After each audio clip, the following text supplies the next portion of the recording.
Good evening, everyone. Good evening. Welcome to Poprageous. It's Saturday night. My name is Danny Alex.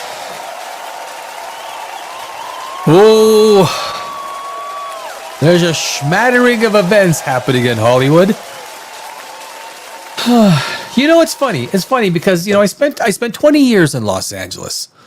As a screenwriter, I had my own business. I had a lot of things doing. And even though I don't miss Los Angeles, there's like little things that I miss about Los Angeles. But they're like the small things. It's the big things, like just trying to live, just trying to exist in Hollywood. The fact that almost all of my friends, especially in the entertainment business, all of my friends, they all moved away. They all went to either Arizona, some went to Las Vegas, Texas. Some went back to their, you know, they're from different countries. They, you know, had a friend from Australia, a couple friends from, three friends from New Zealand. One's back. But yeah, you know, and then so when I take a look at the absolute disarray, the collapse of the movie business, right? I mean, when you take a look at when you, it is the only business. I tell you, it is the only business that you can literally screw up and think that you've done good and still get pat on the backs for it, get rewarded for it, right? Any other business, even Broadway. If you did a Starfleet Academy on Broadway, you got 5,000 seats to fill. 220 are filled. I mean, it's obvious, right? There's no hiding. Everyone will call it a failure. Everyone will call it a failure. If you're on Broadway and you don't put ass in seats, it's a failure, right? It's a failure. But somehow, the brains in Hollywood, it's the only business, right? If McDonald's threw out a burger and no one liked it, right? But they stood behind it and they say, well, you don't like the burger because, you know what, it's some stupid reason, and we're going to stand behind it. No one's buying the burger. And McDonald's still sticks with the burger. You're like, what the fuck? What do you... this is Hollywood, right? This is Hollywood. I will, you know, the whole idea, whether you like the woke stuff or not, right? Look, there's some shows out there, there's some people online that are vicious against it. I am opposed to being a screenwriter. I'm opposed to the idea of taking a story and inserting stuff that doesn't have to be there because of someone's ideology. That's the problem I have. I don't care if you're gay. I don't care if this actor is gay. I don't care. Look, I don't care if you're a guy. If you enjoy wearing a dress, you know what? You just whatever. I don't need to hear about it, right? I mean, that's what you do in your own. But it's story. It's the story of Hollywood, and the breakdown. It's the only industry, right? I mean, just like Broadway, where Broadway relies on butts and seats. How many tickets did we sell? Well, sorry, at a 5,000 seat theater, we sold 126. Well, that's a success because we're doing what we love. Well, you know what? Someone's losing a crap load of money, my friend. A crap load of dough. Oh, but Hollywood's okay with it, right? But Ralph Fiennes, so we got a whole, yeah. Welcome to Saturday night, guys. Welcome to Saturday night. Cheers to your health. Yeah, I got some red wine. I'll guarantee you tonight after the show, I will fall asleep like that. Boom. I feel it. And that's the one thing about how you do live stuff. Like there's some nights you feel so tired, but it's interesting because when it like boom, everything goes live. It's like all of a sudden your body sends out the the juice, so you sort of pop alive. But anyway, guys, it's But there are a few things that are worthy. That are what do we do? Let me move my screen around here. I'm gonna move this over here. Oh, come on! Don't. Yes. There we. Oh, looking good. I just changed studios. I want to get a bigger studio because I need to get more. I need to get at least one more computer, one more screen. There's a whole. It's especially when you're using your screen to as part of the show, right? But there are a few things. There's a whole bunch of little things that are kind of worth talking about.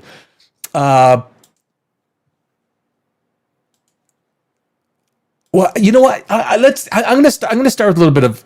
Let's start a little bit of Doomsday. I mean, if you thought like, okay, let me set this up here. If anyone thought, and I have been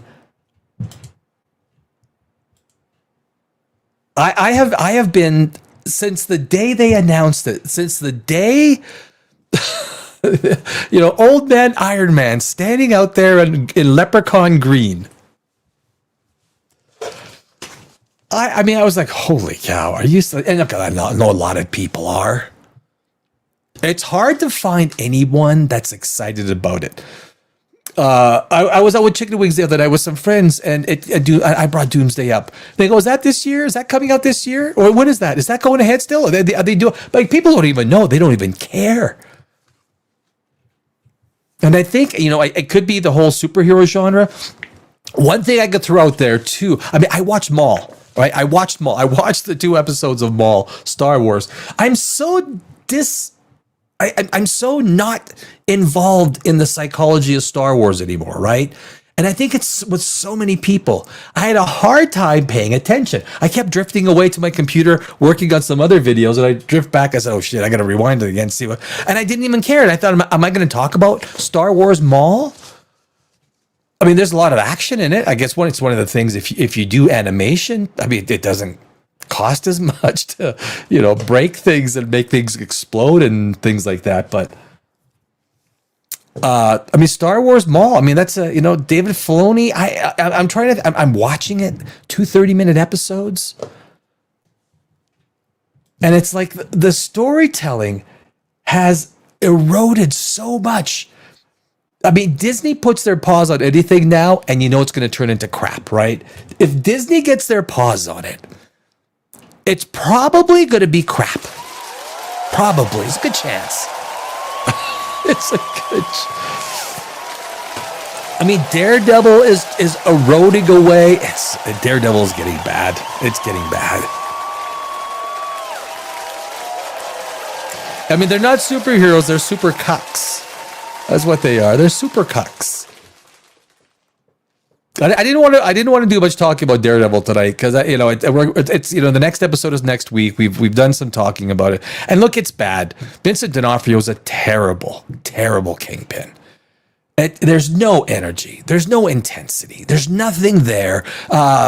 Charlie Cox. I think Charlie Cox is a highlight. But everyone that's getting sort of moved around, they're pushing the guys aside. Everyone, so they killed White Tiger guy. The dude, his little daughter comes in. They killed Muse, male Muse. Well, female Muse steps in. They've got Foggy's dead. Well, they got what's her name steps in. It's just move everyone aside, and then we'll add a female governor. We'll add a female judge. I mean, it's like okay, whatever. Okay, whatever. You want to destroy your shows. So anyway, that's all I'll say about Daredevil. It's a shit show. It really is. Like, it's too bad. But anyway, guys. A quick note on Doomsday, if I may. Let's bring this up. Doomsday. There's the nice logo. Avengers Doomsday, the official logo for Marvel Studios Avengers Doomsday. With every passing tick of the clock. Actually, I know the first paragraph is garbage. Marvel Studios president Kevin Feige. That's the way I pronounce it. Stated that there's room for more heroes to steal the spotlight in Avengers Doomsday. Sorry, I have to check with it. Leaving fans to wonder who else. Are you kidding? Like, there's gonna you got more superheroes coming in. Really? Okay, whatever. To see this movie and to have 497 superheroes. What? Leaving fans to wonder who else will join the fight against the ruler of Latveria. Latveria. I'm not sure if I should pronounce that with like a little accent. Characters like Wolverine, Deadpool, and Storm. And look, Halle Berry's going to look freaking awesome as Storm. She is. She looks awesome. I mean, I love Halle Berry. I do. Are among the most likely candidates to make a surprise. Well, we do know all three are showing up. I think we know that, as a matter of fact. And this is a recent article. This is today or when was it? Oh, April 8th. Okay, April 8th. Or I thought it was yesterday. Yeah, so yeah, it's April 8th. However, a new illustration teases the return of a previously unannounced Marvel legend. So we got a new one coming in. Now, we thought this guy wasn't going to be in it. But it looks like he is. Who is it? Well, we're going to find out in 2 seconds. Robert Downey Jr.'s recent post teases the return of Spider-Man in Avengers Doomsday. It's actually not him. Because I think we know that Spider-Man. In celebration of Easter, Robert Downey Jr. posted an image of social media depicting Dr. Doom holding a basket filled with Easter eggs, each meant to represent a different Marvel hero, while they all seem to be picked at red. Like, no one cares, right? This is the thing. No one cares about it. No one's talking about it. Even my other screenwriter friends, like if we send emails, it's never a topic of conversation. There it is. There's old man Iron Man. You know what? Someone's got to say, you know what? It should probably be Chris Hemsworth. It should be Thor. You know what, mate? You look a lot like Tony Stark. Did you know that you look a lot like Tony Stark? But there you go. You got Captain America. You got Ant-Man, Black Panther, everybody, yada, yada, yada. Who is in that basket? From left to right in the top, the Easter eggs represent the following characters. Doctor Strange. I don't know if Doctor Strange was necessarily known or thought to be in it, right? Because everyone thought that Doctor Strange was going to be left out. Namor's in it. Oh, my God. That's it. Namor's in it. That's all I need. Namor. Did I pronounce that wrong? Namor. Taco. Fucking. Shit. What did I do? I didn't. It took me away to X. I hit the button. Somehow it took me to X from this. Where are we here? Black Panther. The new Avengers. Oh, I'm so happy. The new Avengers. I hope they're going to include Ironheart. Oh. Fuck. Captain America, of course, there's a female Captain America coming, right? Danielle Cage. Danielle Cage will be the new Captain S America. The X-Men, Shang-Chi, we can kill him off. Thor, the Fantastic Four. You can kill the Fantastic Four off as well too. And Loki, I like Hiddleston. I like Hiddleston. Wouldn't you know it? Nearly all of them are officially confirmed to have a role in Avengers Doomsday. While Stephen Strange wasn't part of the movie's official announcement, guys, this is the best name in Hollywood. Benedict Cumberbatch. You can literally, I'm telling you guys, when you're having breakfast tomorrow morning, you can wake up, have breakfast, and you sit down to eat breakfast.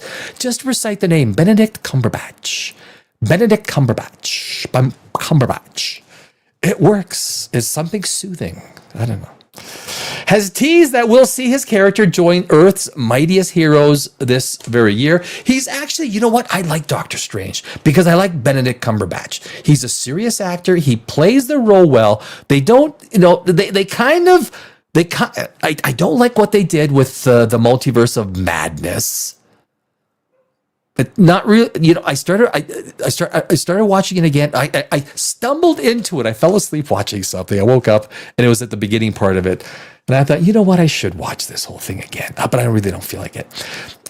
So with all So if all these Easter eggs represent someone who will be in the up and coming film, then Spider-Man fans are in for a treat because his logo is seen at the very right of the image. I think that the rumor is that Tobey Maguire's universe gets wiped out in the beginning. It seems to me that there's going to be a series of universe wipeouts. But this is kind of like the whole thing where there was a little bit of they're doing 2 months of reshoots. So whatever someone thought the script was, or if someone had look, when you do a movie like this, you do a main script and then you put out a whole bunch of honeypots. And those honeypots are a whole bunch of fake scripts. That's the way it works. And so you don't know if you have a fake script or a real script.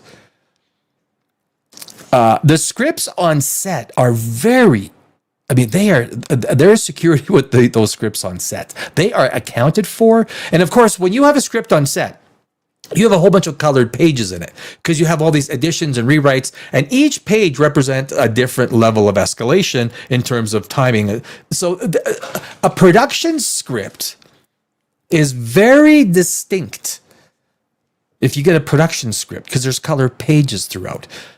But ever since his debut, Tom Holland's Spider-Man has been part of every major MCU crossover. He has appeared in Captain America: Civil War.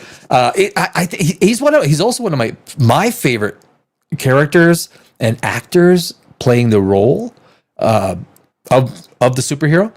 Infinity War's Avengers Endgame, as such, it has been heavily theorized that he'll make a comeback for Doomsday 2. I hope they didn't mean TWO, Doomsday as well, too.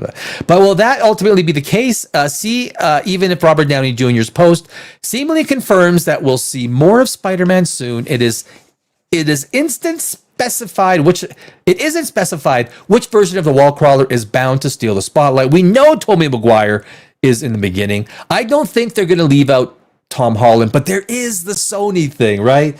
There is the Sony thing that they've got to work around. So it's been reported that fan favorites such as Tom Holland's Peter Parker and Elizabeth Olsen's Scarlet Witch, I like the Scarlet Witch, will miss out on the events of Avengers Doomsday in favor of having a major role in Avengers Secret Wars. I mean, that can make sense. Nobody knows, right? I mean, on the contrary, there's plenty of evidence to suggest that Tobey Maguire's Spider-Man will finally cross paths with other iconic Marvel heroes later this year. I think a lot of people would like that.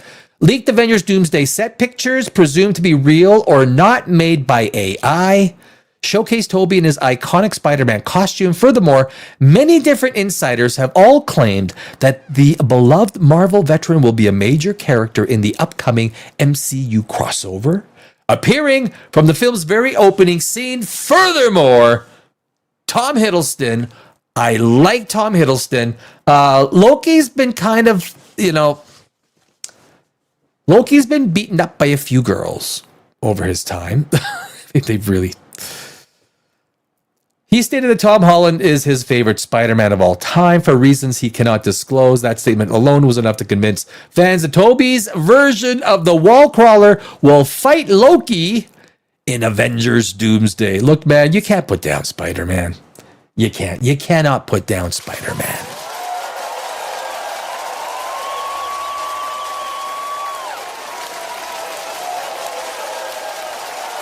Vivander, my friends. Yes, Vivander 807. There's room for more superheroes to steal the spotlight, right? There's really? That's like saying there's more space at the Golden Corral buffet for additional slop. Hey man, I like the Golden Corral. I've never been there, but I love me a good buffet. But that's true, right? It's true. That's the thing. When I read this, I did not even have this article up before going on air. And I thought, let me just do a quick check, just see if there's something. Let me do Doomsday news. And so this popped up. I thought, you know what? Because there's just a smattering of news across everything, right? And it's like, really? More room? More room?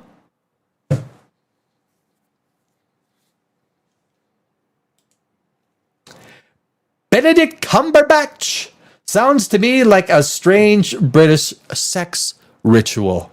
That's maybe why it sounds so cool. Maybe, right? Maybe Benedict Cumberbatch. What's your favorite position? Well, my favorite position is the Benedict Cumberbatch.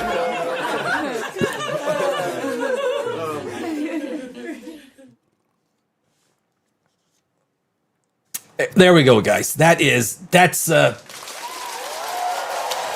Doomsday. That's the Doomsday news. That's right there. That's the Doomsday news.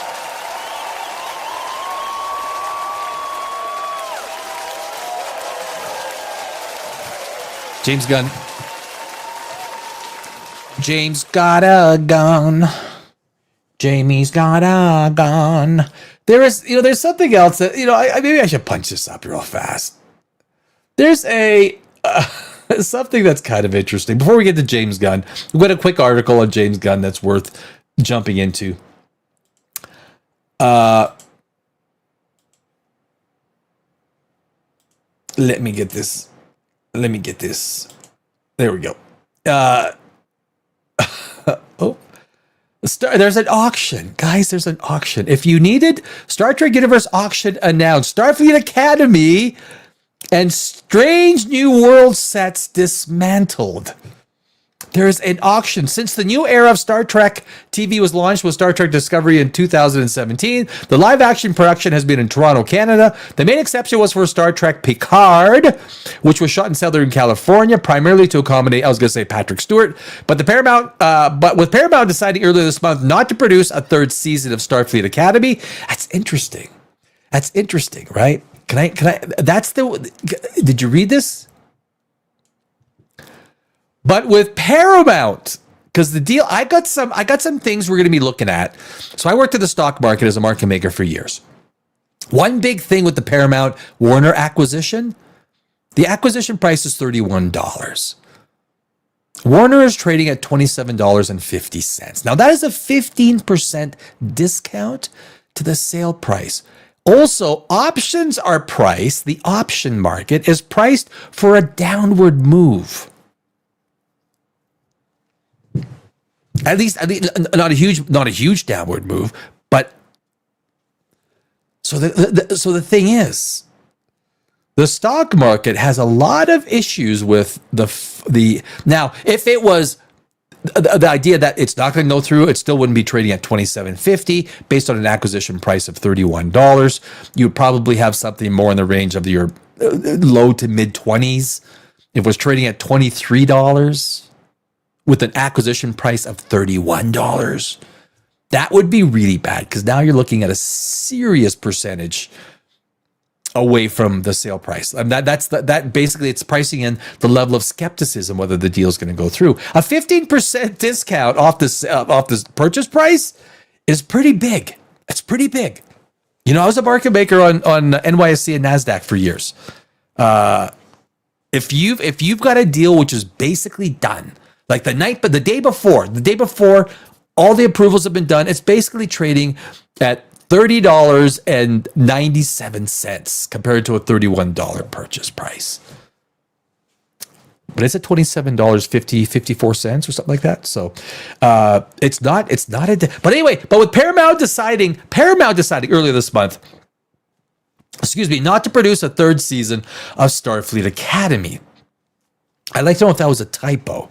And deciding to wrap up Strange New Worlds last year, the studio is now looking to let go. I'm sorry. That's not a Paramount. I'm getting confused with Lord of the Rings. Paramount is the owner of Star Trek. I got a new auction was a new auction. The studio is now looking to let go of their Trek stuff. A new auction was just announced. So if you guys want some goodies, today Paramount announced a Star Trek Universe auction, inviting fans to celebrate 60 years of Star Trek destruction. How do you destroy a franchise? Well, Alex Kurtzman has the answers for that. With a portion of the proceeds benefiting Do Something. Yes, Alex Kurtzman, do something. Here's the official description, yada, yada, yada. I don't know. I'd like to have one of those pink trees. Can I buy a pink tree? We are still waiting most of the details on the auction, including exactly what will be sold and when it will be held, as the official description is auction number 1. It will, like, do you really think, I don't know if they have any pictures of anything. Is that the studio? Empty Pinewood Mega Stage before Starfleet Academy sets were built. And of course, the way they look. The way they look now.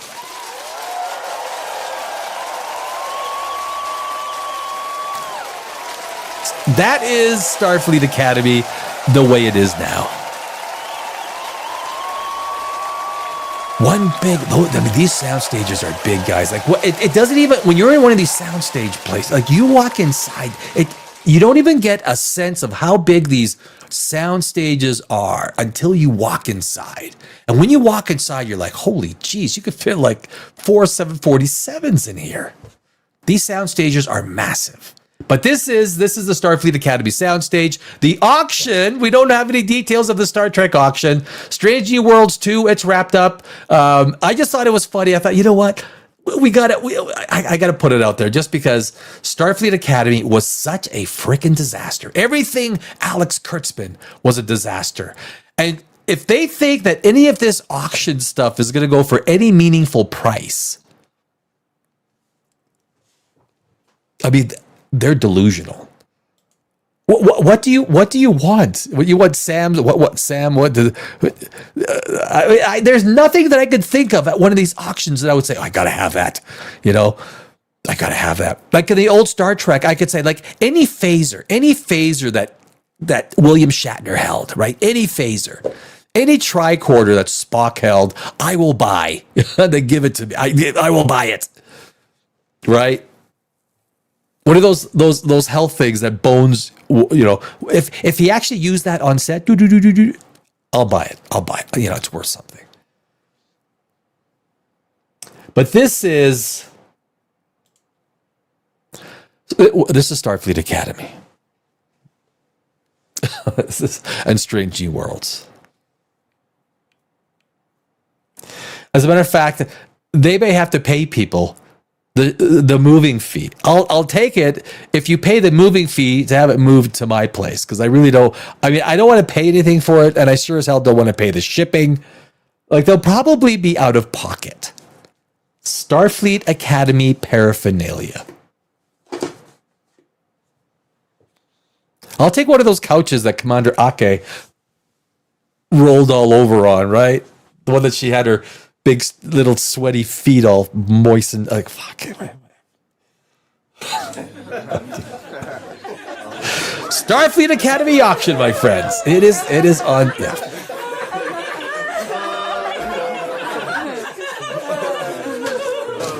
I wish I made this stuff up, but I don't.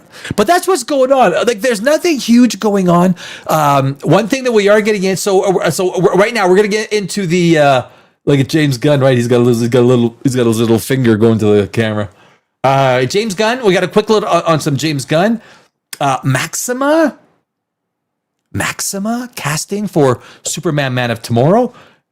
Harry Potter. Ralph Fiennes is making some comments. Ralph Fiennes is making some, you're a racist. You're all racist. Oh, no, actually, he's not saying that. Sorry. Or is he? He's not coming back. But there's some news. There's some news on Voldemort. Okay, there's some news on Voldemort. We're going to get into Voldemort in a little bit. But first, let me get rid of this Star Trek garbage. What the hell's going on?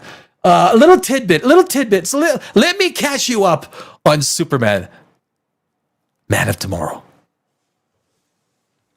Now, if you're like me and you watch Superman 2025, you found it to be egregiously terrible on so many levels. Now, I could get into it, and maybe on the Tuesday Big Show or the Thursday Big Show next week. Maybe I'll get into the movie again. I'll just dive in and explain once again from a screenwriter's perspective how bad this movie was. Even if do you guys remember when Baravia was one of these stupid names, right? Baravia. Remember at the end when they actually attacked? They had like, why did you even show it? It looked like a B movie, right? They had like a tank, they had a troop carrier, and they had everyone that was attacking when they knocked down the fence. The border was just a fence. A whole bunch of white people. I think they did have some white women in there too, but basically attacking a well-diverse, unarmed group of people. But it looked like oh my fucking God, are you serious? James, are you? Oh my God. Guys, I was at Chicken Wings the other night. Wednesday night. And Superman 2025 came up. Of course, the worst part about it is the inciting incident. Do you guys remember when the Superman saves the entire city from the 300-foot gremlin? 300-foot tall gremlin. And then we have the inciting incident right away, which is one of the most important elements in a screenplay, the inciting incident. So there's big 300-foot gremlin lying in the middle of, it didn't knock over any buildings, thank God, right? You know. And then we see on a big screen, Lex Luthor is on this talk show. This is the most freaking incredible bullshit that I've ever seen in a movie.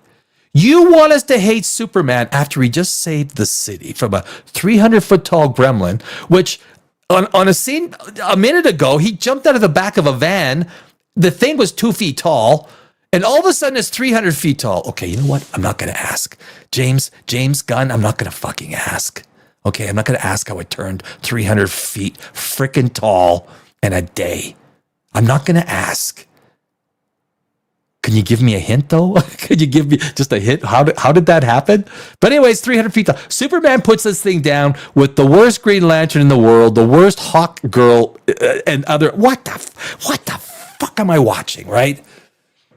And then Lex Luthor goes on everywhere. He's on TV. He's on talk shows. He's got a super harem. He's got, this and that. And Mommy and Daddy said, take over the world, son. You're tough. Take over the world. Well, that's enough for me. And of course, I'm asking myself, Superman goes and turns himself in. So after a minute and a half, right? Remember that guy who throws a pop can at the back of Superman's head? So literally, you stupid old man. So literally, Superman just saved you from a 300-foot tall gremlin. And you just saw somewhere you just saw in everyone, all of a sudden everyone looks at their phones and goes, oh my God, he has a super harem? First off, half the people will be fucking A. Superman's got a super harem? Oh, it's supposed to, where's the applause? Can I get a, right? First off, there's nothing illegal about a super harem. Nothing. Was he putting prostitutes out there? Is he hoeing? Is he hoeing the girls? And if anyone believed that Superman had a secret harem of, first off, it'd be a room full of really freaking hot girls. Could we agree? It'd be a room full of freaking hot women. I mean, if I was Superman, I'd probably have a harem in every country. But I would call it the Superman fan club. That's what I would call Superman. So it makes sense to me. And then what? Mommy and Daddy said, take over the world. I don't know. What were you? What did he have to go to jail for? Did I miss something? What the fuck? Did I miss something? But anyway, a minute and 30 seconds, the entire world hates Superman. You're thinking, what just happened here? Like, really? This is your inciting incident. Lex Luthor all of a sudden went on every talk show in the entire world for a minute and a half and convinced the entire world after Superman saves the world from a 300-foot gremlin. No, we love Superman. We love him. No, we hate Superman now. As a matter of fact, I will throw this pop can at the back of his head. I hope he doesn't turn around because damn, he could kick my ass. But this was this inciting incident of Superman 2025. James Gunn, if you're a writer, I would love to freaking talk to you about this. I would love to talk to you about this. I would love to talk to you about that entire jail scene. I'd like to talk to you about the whole Baravia thing. I'd like to talk to you about the fact that Lex Luthor put in, let me get this right, $78 billion of his own money. $78 billion of his own money he gave to Bravia for arms. $78 billion?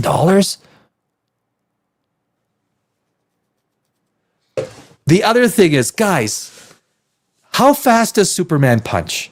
How fast does Superman punch? Basically, almost the speed of light, right? So you're telling me in a skyscraper, Lex Luthor can yell out commands. So he's watching something. I don't know how he sees it. He yells out commands to some guy at a computer. F5, 69, 72, 67, 67. He's yelling out these commands by which this clone is going to do whatever. You're telling me, holy fuck, you're going to beat Superman? You're going to beat Superman yelling out commands from a fucking high rise to a computer, to that computer. Oh my God. Your entire premise of this movie is so back-ass stupid. It's not even worth talking about, but yet I'm fucking talking about it again. Superman 2025, anyone who likes it, you're not that bright with movies, okay? You're just not that bright. I've said my piece. I've said my piece. It is a shit movie. It is a shit movie. Superman 2025. Now, happy Saturday night. Happy Saturday night. If you just want a brainless, dumbass movie to fall asleep to, perfect. I recommend Superman 2025.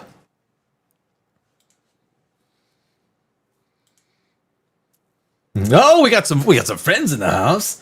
Pamela's in. Thunderbolts. Oh no, you didn't like Thunder. Don't tell him you didn't like Thunderbolts, Pamela. No. Viva and Pam, two of my two best girls.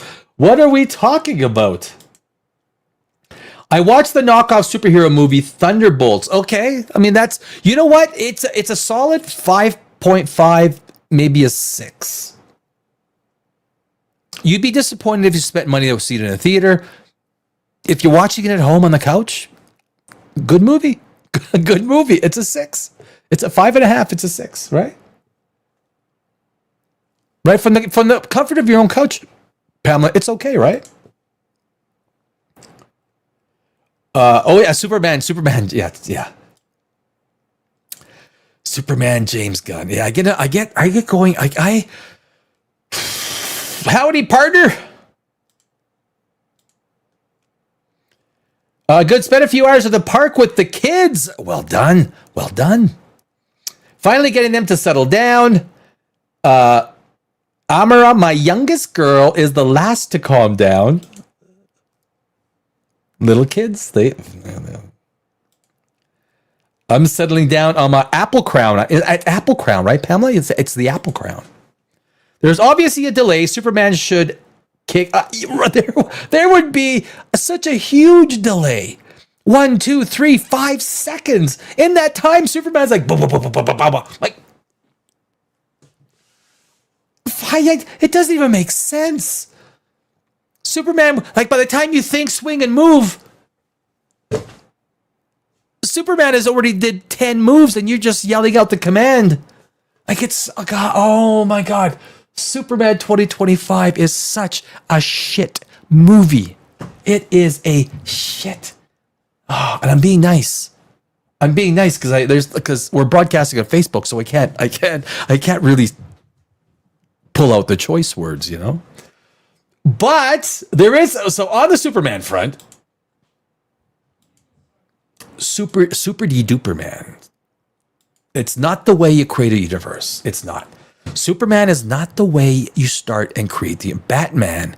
Batman is where you start the universe. That's your fulcrum. So you got to think, you're creating a universe. You got an entirely clean slate. What is your fulcrum, right? What is your fulcrum by which everything, for me, I think almost every screenwriter I know, it's Batman. He is everything. He is the focal point. He is the centering piece.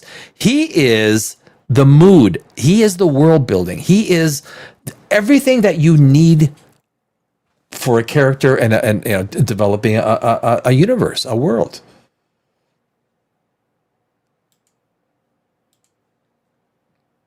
However, Superman 3 DCU movie gets exciting update as Man of Tomorrow casting continues.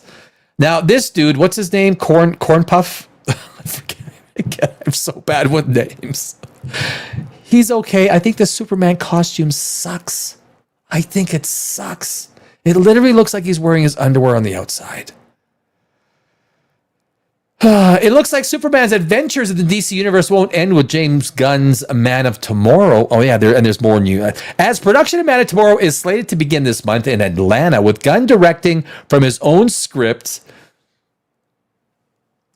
I even doubt if he even had any people in the script writing room to help him out. I mean, that's one of the things every screenwriter, any good screenwriter, will throw his scripts around, dissect this thing. You know, you write it and you go through it and you send it to 2 or 3 people, at least one person. I have a couple of people that I throw my stuff to. Casting news has been heating up for the DCU movie this week. Several actors have been reported to be in the running for the role of Maxima. There's a couple of that I think are really good. The morally ambiguous alien queen from the planet Almerac, who has served as an antagonist, ally, and would-be love interest to the Man of Steel. While there have been there had been some speculation over whether Maxima was a cover for more prominent character like Wonder Woman, trusted insider Jeff Snyder, that's a Snyder, right? Snyder? That's a Snyder, revealed in his newsletter, the Snyder, I guess it's the Snyder. Whatever. That the role of DC Studios is testing for is the characters of Maxima. Man of Tomorrow will tee up a third. Here's some big news, guys. Man of Tomorrow will tee up a third DCU Superman movie. Snyder has also offered up, I'm going to call him Snyder. I don't want to get confused with Snyderverse. His Snyder also offered up some new details about Maxima's role in Man of Tomorrow and her future in the DCU, writing, apparently the character has a small role in this film before becoming a bigger character in the inevitable third Superman movie. You might as well introduce more godlike characters because obviously Batman's not fitting in too well right now. A third Superman movie hasn't officially been confirmed or greenlit by DC Studios yet. I think that's more from the I don't think DC Studios can greenlight that right now. That is a David Zaslav conferring with David Ellison as to whether there's going to be any more expenditures on current. I think everything is on hold. Although Gunn did share in October 2025 that he has a 4-film plan for David Corn Sweat's Man of Steel. I am like thinking, what is the long-term story I'm telling here? I don't know. What is the freaking long-term story? Because it didn't start out too good, my friend. I'm just being honest. What is the story that I'm going to tell about Superman over 4 movies? Gunn shared. Now, you do know, guys, this is every single Superman movie has lost money at the box office except the first one. The very, very first one. Every single Superman movie has lost money at the box office. Superman, Man of Tomorrow will be no different. Supergirl will be no different. They will all lose money. And there's a reason for it. And I've said this, he is a broken character. You know the kryptonite's coming and you know some sort of derivative of his cellular structure. Whether it's a clone, whether it's, someone else that is from Krypton. Now it's what, Maxima? Another super godlike but have a look at Maxima. She's hot. She's kind of sexy. So if they do the right casting, because you do want these female characters, that's a big part of it, right? The guys bought these comics because the female superheroes looked amazing, right? They looked amazing. What is the story I'm going to tell about Superman over 4 movies? Gunn shared during appearance on the Vial Files podcast last year.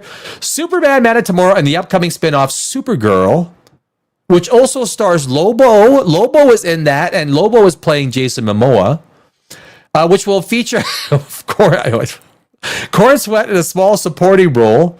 All are expected to be part of the Superman saga. So it's not really the DC universe, it's the he's building the Superman universe.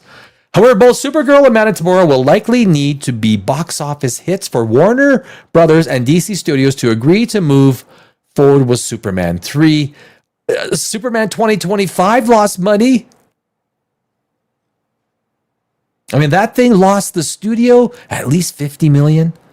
75, you can argue hidden cost up to $100 million.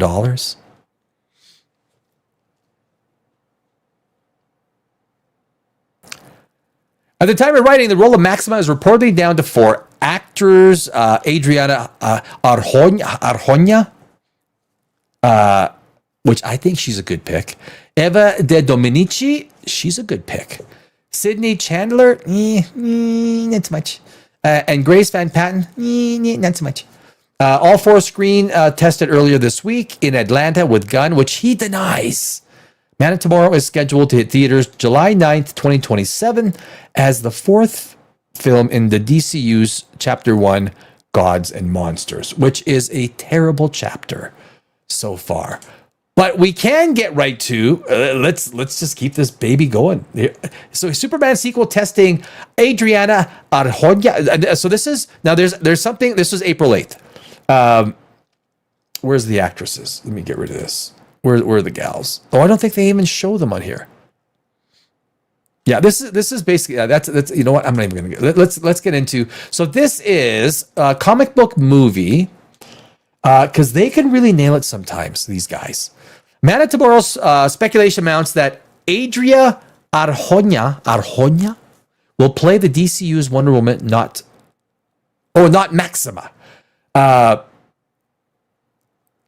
So either way, she's going to be a good pick. I think Eva Dominici. Oh shit! How could I? Eva Dominici. Let me. I think this girl. Let me punch her up here. Let me pull her up. I think she might be. She might be a good Maxima. Let me get a good picture. Images. Is that a good image? I don't know if that's a good image.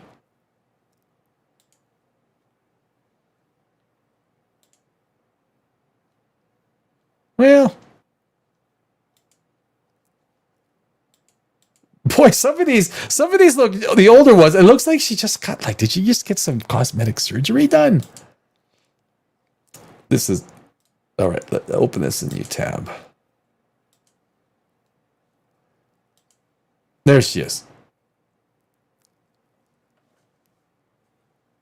She might be a good Maxima. But of cours, these girls look the same, right? So whether it's Maxima, whether you're going to be Wonder Woman, I mean, it's, you know. But which I think she's not a bad actress. Would she be a good Maxima? She could be. Could be. But anyway, Adria Arjona will play. I like her. I think she'd be fantastic in either Maxima or Wonder Woman. She would make a great Wonder Woman. I mean, let's face it. Wonder Woman has sex appeal. That's how you got to make Wonder Woman, because guys will flock to the movie if you cast her right, if you write her right. Not Wonder Woman 1984, my friends. Oh my God, did you watch Wonder Woman 1984? Did you guys watch it?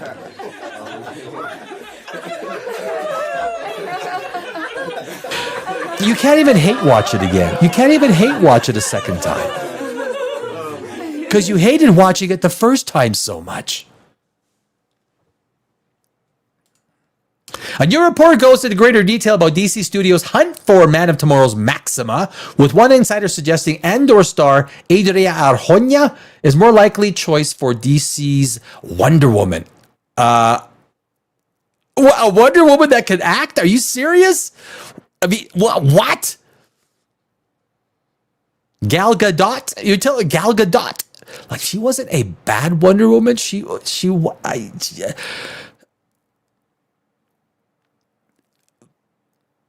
let's leave it at that for now. It's been strange a few days on the Man of Tomorrow front. Earlier this week, it was reported that Marissa Abela, Back to Black, Adria Arjona, and Ella Purnell, Fallout, were testing for the role of the secondary villain Maxima. James Gunn dismissed it as...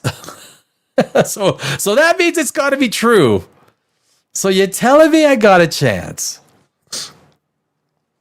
But it said nothing about a subsequent report, which claimed Arjona, Eva de Dominici, the cleaning lady Sydney Chandler, and Grace Van Patten had all tested. Look, if someone tested, it's like, whoa, it's no big freaking deal, Gunn. James, it's no fucking big deal. Yeah, you know, we're testing a lot of women. Is that news? I don't know if it's news. If you think it's news, run it. Hit the press.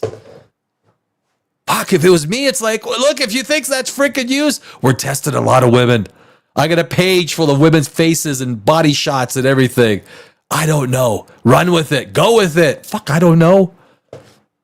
Gunn, settle down. Fuck, just write a good movie, which I'm not sure you're capable of. I don't think you're capable of. I think you shot all of your creative shots in Guardians of the Galaxy. I gave you the benefit of the chance. I was more than happy. But when I saw, and what you said that Flash was the best superhero movie you've ever seen. Wait, Flash, remember that? You guys remember that? Flash was the best. This is the best Superman movie or the best superhero movie I have ever seen. You kind of lost a little bit of your street cred, brah.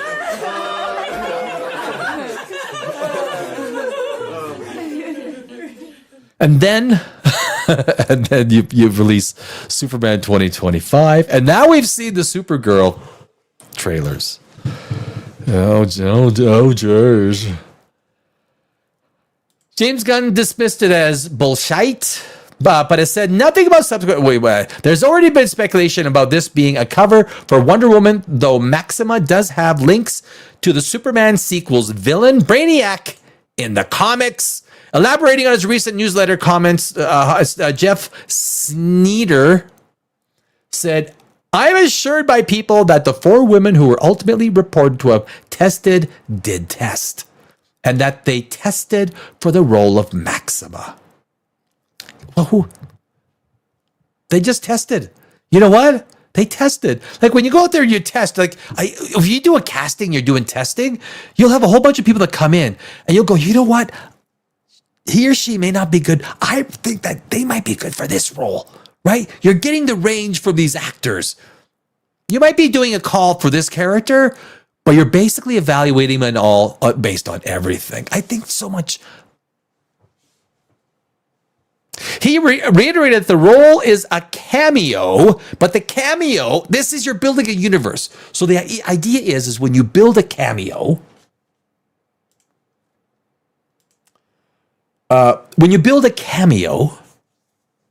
you're assuming that it's going to have a greater role in the next movie, right? That's how you build the universe. You insert characters, however you do it.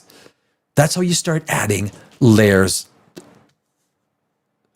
But his belief that this is cover for something, I had said that James Gunn is he's not that conniving. I don't think he's that ingenious when it comes to throwing out honeypots to try and send people in the wrong directions. Was going to cameo in this movie and be introduced at the end, just like Supergirl was at the end of Superman. I was told that that's sort of the context in which Maxima appears. Sneeder continued that it's a cameo, and then she'd have a bigger role in the third film. That's why it's a big deal. Oh, fuck. Sometimes you're like, why is this even why are you guys even fucking doing it? Ultimately, it doesn't make a whole lot of sense to go to such lengths to tease Maxima's future when she's a character who, in all honesty, most fans don't really care about. But you can make the character... you can make the fans start caring about characters by making people think that, you know what, we've got some ideas with this character. We don't know how we're going to play her in yet. We got ideas. We're going to film some scenes. Where she ends up, not sure. Get the people talking, right? You get the people, you could confirm but deny. Confirm but deny. Don't just deny everything. I just don't think, even the PR war, Gunn does such a terrible job with the PR war. His whole team, they do such a terrible job in the PR war, in the marketing war, in the, you know, and the whole idea of talking about it, working it up, grinding people into a little bit of excitement. They're terrible. They just want to tear people down. The second someone gets excited about something, they just want to tear them down. No, you're fucking wrong. Stop it. Stop thinking that way. Pour some kerosene on that fire, whether they're right or wrong. Who cares?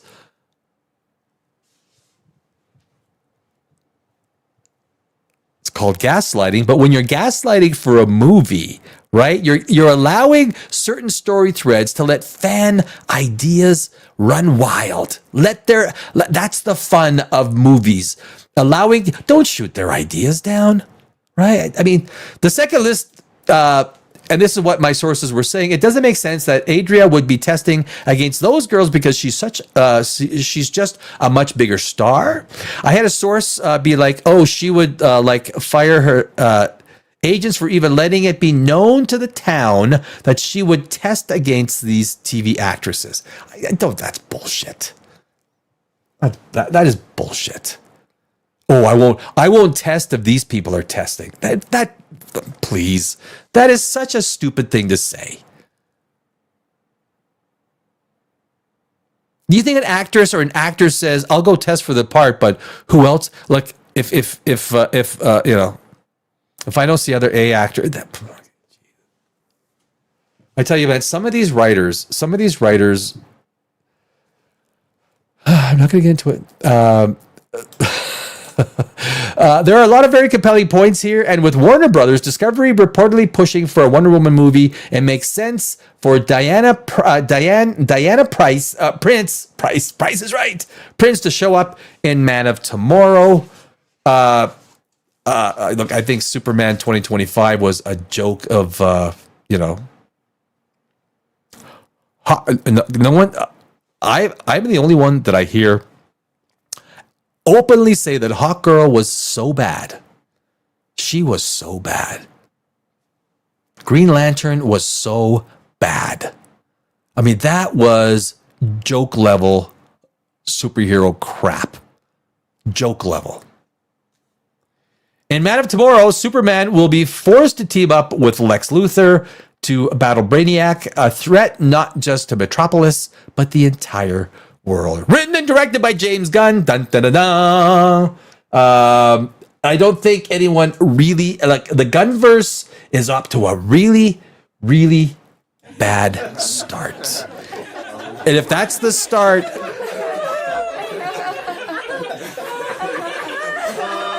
Oh, wait a sec. I kept the wrong page up. Oh, shit. I kept the wrong page up. Sorry, guys. Because I read off a different page. Damn it. Damn it. Anyway. Well, we had a picture of a pretty girl while I'm talking. Probably better to have her picture up than my picture up, right? Where is she? Where's Eva, right? I mean... She is better looking than I am. That's for sure. She's much better looking than I am.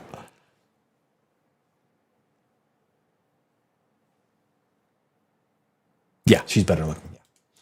Yeah. Shit. James Gunn, I tell you, man, this DC universe, this entire DC universe, the writing, even just world building, the world building is a joke. We don't even know. You've had an entire movie to set the stage, to lay the filaments of what we're supposed to. We don't even know what this world represents. We don't know the rules of the world. He's just using on past canon. Look, just rely on past canon to understand what, who all these people are and what Superman. It's just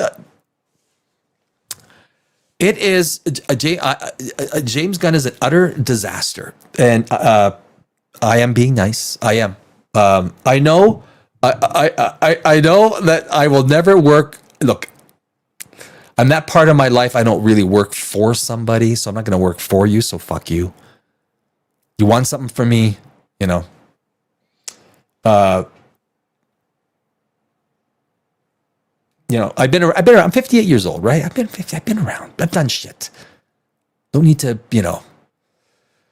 I don't think James Gunn deserves to be there. When he got the role, him and Safran, I thought, you know what? Maybe it could be okay. I gave him the benefit. Like a lot of people did. You gave him the benefit of the doubt. And his vicious tirades. Look, when you're in that position, you're gonna get some freaking people talking back to you. And if you can't smile at that and say, you know what? Look, I get what you're saying. I hear you. Instead of viciously slapping back.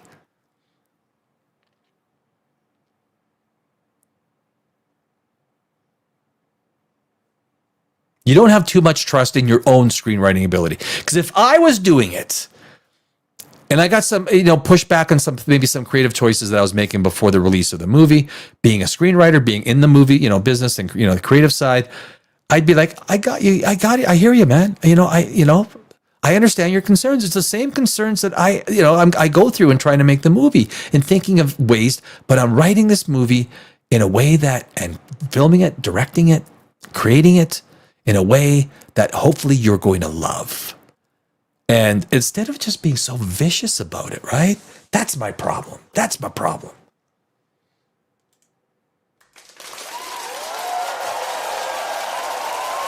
That's my problem.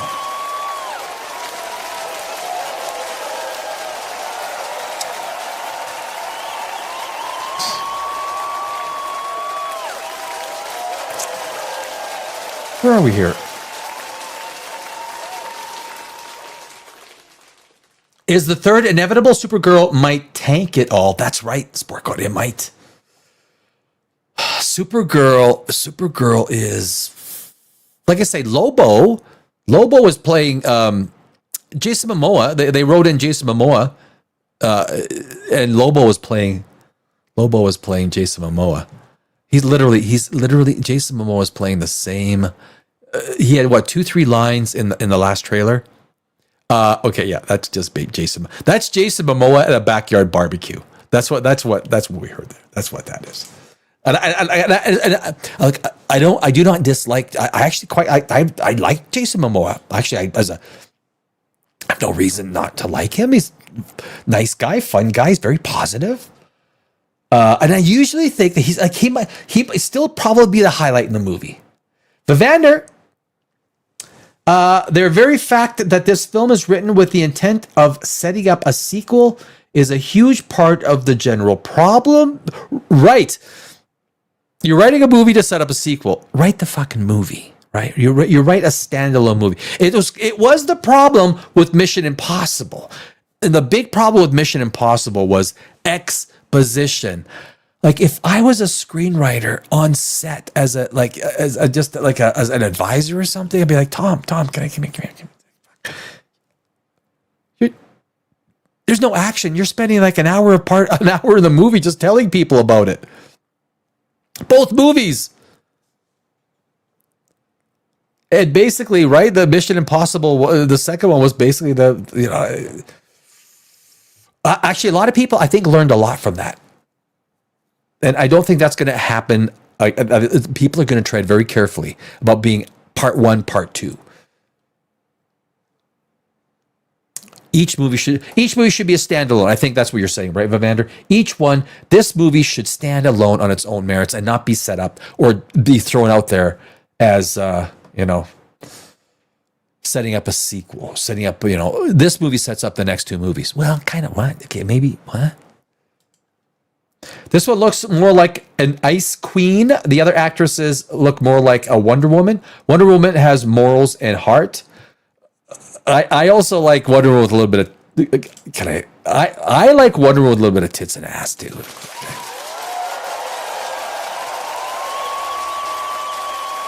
I like me a little tits and ass.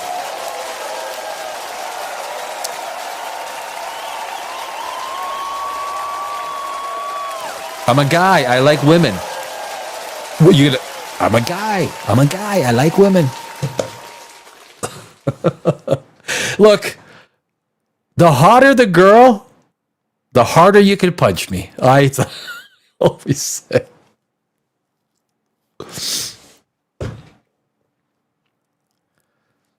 Like if Wonder Woman comes up to you, like, you know, she's got her little rope of truth. She's wearing that little skirt. It's like, wait a sec, you want to tie me up and wait. You want to tie me up with that rope and have your way with me? Okay. Right? I go, okay, right. I'll do it. I don't gotta pay, right? There's no. I'm not gonna get a bill. Like this is free. It's just me talking out loud. It's like.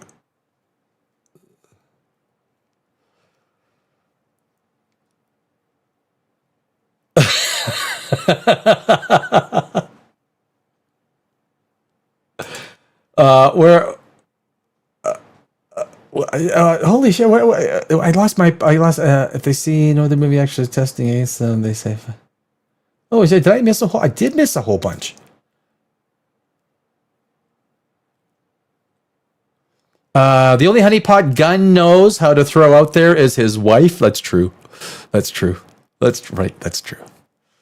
Given the quality of James Gunn's recent work, this intrigue isn't especially intriguing. I know. But that's the stuff, right? You got to make this intrigue intriguing. You got to make the news articles in between. That's part of the PR, right? That's part of the juice. Make it sexy. Make all this shit sexy. If they see no other movie actresses testing against them, they say, fuck yeah, I'm in, right? Yeah. Really? That's all you got against me? Yeah, I'm in. I'll go. What time? Give me a time. A guy can't tell me about gaslighting unless he's actually farted on a lit match. Dude, I think, hasn't everyone done that as a teenager? Turn the lights off. You turn lights off. You got like 5, 6, 7, 80 buds. You're 19 years old. You're drunk sitting in your friend's basement or your friend's father's basement. I value my scrotum more than proving a point. It can be done safely. If they made a Hawk Girl sequel, they could call it Hawk. They will never do a standalone Hawk Girl movie, right? I mean, that's for sure. Yeah, pretty is nice, but the evil is coming in waves. Hawk Girl couldn't even sustain her own sequel, and irrelevance is her prize. It is such a bad casting. I would have picked some woman. The reason we look at super people, we look at Thor, we look at Chris Hemsworth, and the women look at Chris Hemsworth and they go, "Oh, I like, right?" They look at Jason Momoa. Look, we are all sexual creatures. And a big part of superhero, when we see those all those female superheroes, when we look at they are just built and they look freaking amazing in that skin tight costumes.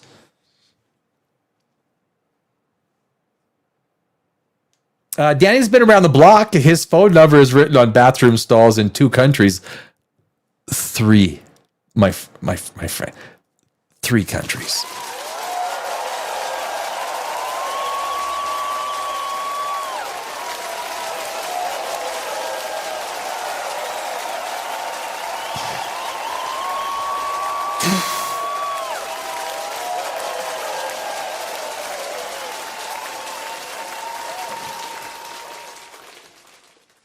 Is that bad? Is that a bad thing, Vivander?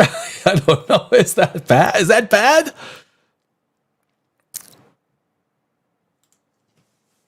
Shit, I missed it. Can I get that number? These guys are ripping. They're ripping on me.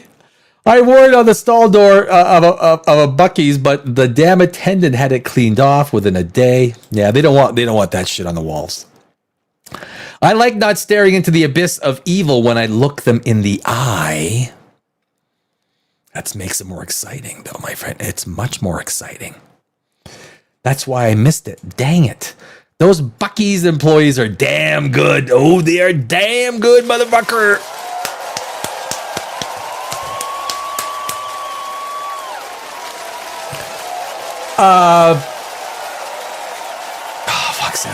Saturday night. I got vino. I got a little vino. We are hitting. There's just so much of tidbits of news. It's tidbits. Tidbitties.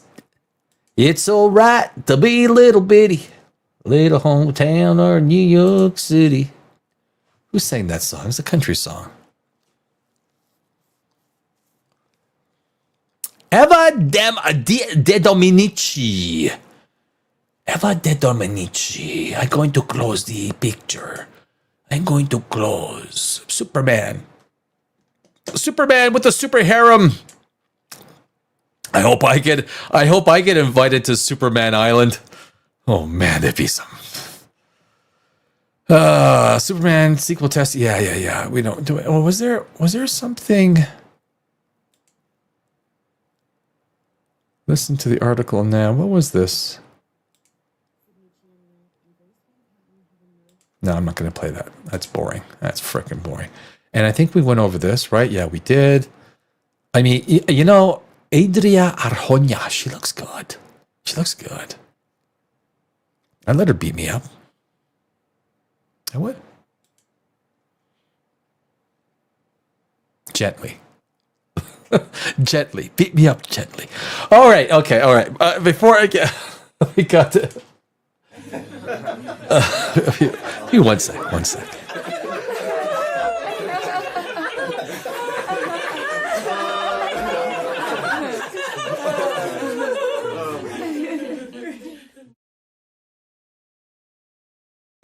All right.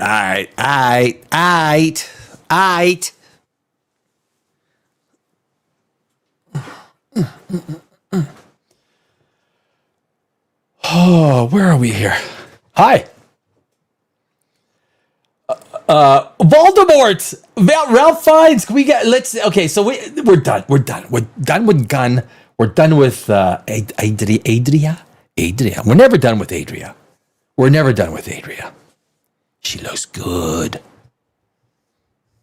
Very attractive young lady. Here we go. Harry Potter, guys. Harry Potter. Now, here's the big... We gotta get to some of this Harry Potter stuff. We gotta get to Harry Potter. Harry Potter. Ralph Fiennes. I got news for everybody. Ralph Fiennes advocates for a gender swap for his character Voldemort. Hear ye. Ralph Fiennes' character... The character Voldemort advocates for a gender swap of his character in the HBO Harry Potter series. Hear ye.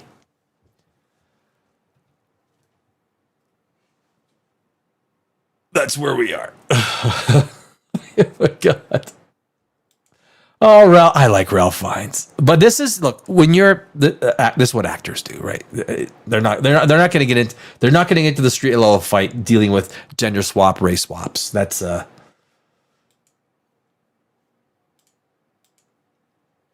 fan thing. All right, let's do this. Let's make it. I got that. Oh no. It happened again. My StreamYard, it freezes, so I can't move it up and down. It hasn't happened for like 4 or 5 weeks, but now it just happened. It's okay. We'll go through this. I might have to pop out and pop back in to fix it. Who cares? Voldemort actor Ralph Fiennes advocates for a gender swap of his character in HBO Harry Potter series. Now,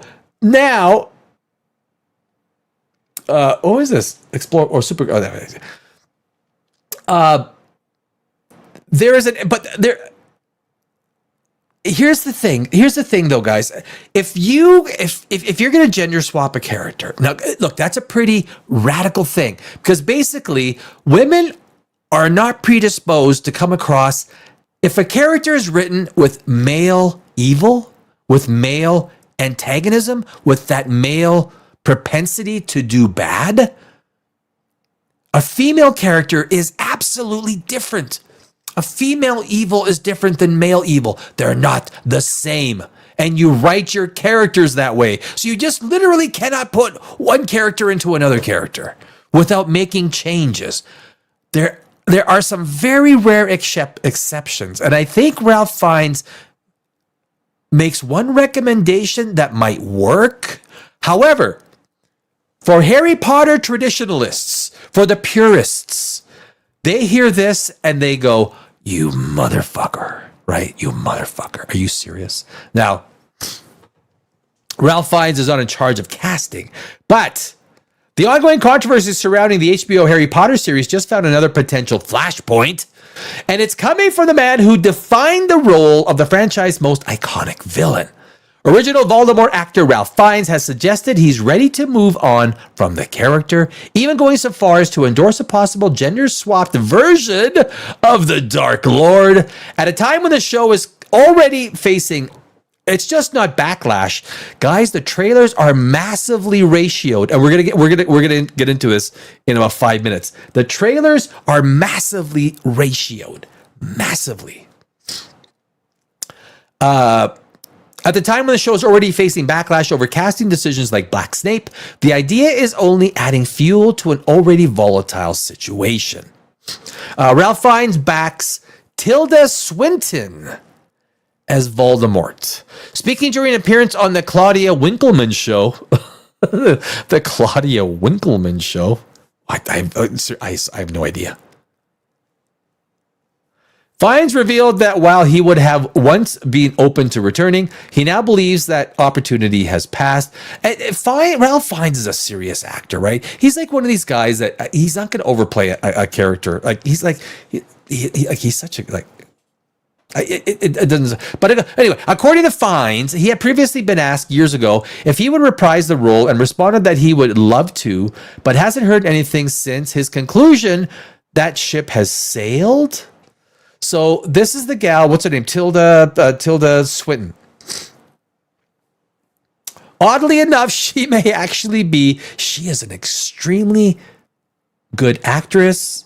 If there was going to be someone who could pull it off, it might be her. However, I will go back to the the people that are Harry Potter fans, the purists, right? They're Puritans. If I can use the word Puritan, they're Puritans.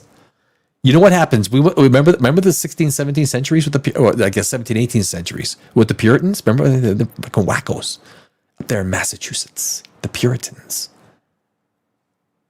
How to loot? Loot? Okay. However, so more notably, when asked about potential replacements, Fiennes endorsed Tilda Swinton, best known for roles in Doctor Strange and the Chronicles of Narnia, calling her fantastic for the part. And you know what? She probably could be, right? She probably could be.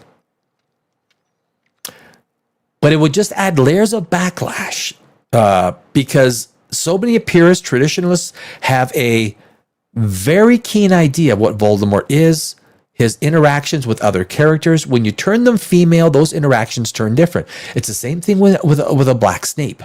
Those interactions turn very different. That endorsement effectively opens the door to a gender-swapped version of the Voldemort, a move that would represent a major departure from the original character of Tom Marvolo Riddle, Senior Riddle. Riddle was in the second one, right? The second movie. This suggestion, franchise already under fire. You know what? If we can take a look at this right now. Actually, this is probably a good time. If we take a look at this. Oh shoot, I'm on the wrong side. How do I do this? Okay, I'll move myself. There we go. That should work. So this is the HBO Harry Potter. This is the HBO Max trailer. So if you take a look at right here, just right above where my little pretty head is, y'all look at my pretty little head. You can tell where I am because I got my glasses on. Estimated dislikes, 302,000. Estimated likes, 269,000. Guys, Harry Potter and the Philosopher's Stone official teaser, HBO Max, has been ratioed. It's been ratioed.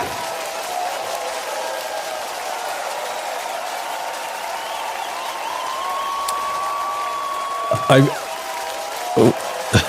gonna try this. I haven't used this sound effect. Guys, it's been ratioed. What? Right? Does it work? Not bad, right? No. I'm gonna make myself a little bit bigger again. So anyway,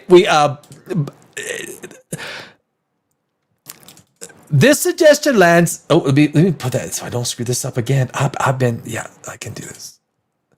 This suggestion lands at a time when the HBO series is already facing intense scrutiny from multiple directions. The recently released trailer has been heavily criticized online, with viewers tracking the growing gap between likes and dislikes on YouTube, the European one is worse, guys. Much of the backlash stems from divisive casting decisions, particularly the reimagining. This is a word that really needs to be. The word reimagining needs to be reimagined. Of Severus Snape, dubbed Black Snape by online critics, which has sparked debate about fidelity to the original source material. Again, you could just imagine, though, if it was the other way around. At the same time, the show has also drawn criticism from activists who oppose Harry Potter creator J.K. Rowling due to her public stance on gender-related issues. I have a stance on gender-related issues. I think the Me Too movement is the biggest crock of shit to hit anything, to hit civilization. Put that in your pipe and smoke it. The Me Too movement is the biggest crock of shit to hit civilization. Imagine Me 3, the Me 3. Can I start the Me 3 movement? Is anyone in? Men are never wrong. Guys, Me 3. Men are always right. Always.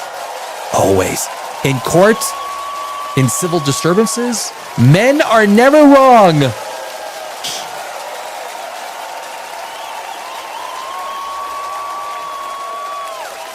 Just saying. If it's good enough for the goose, it's good enough for the gander, motherfucker.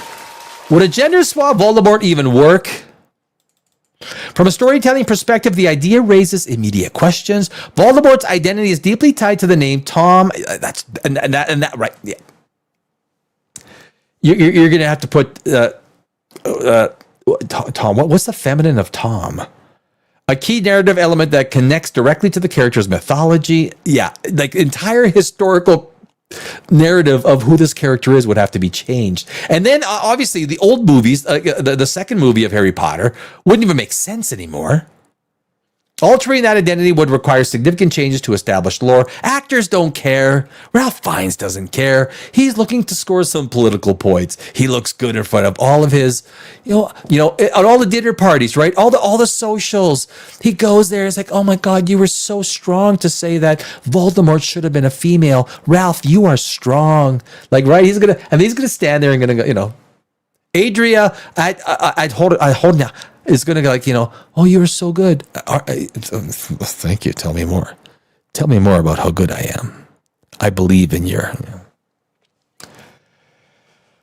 Altering that identity, yada, yada, yada. It also risks compounding an issue audiences have been vocal about for years when adaptations prioritize reinterpretation over faithfulness.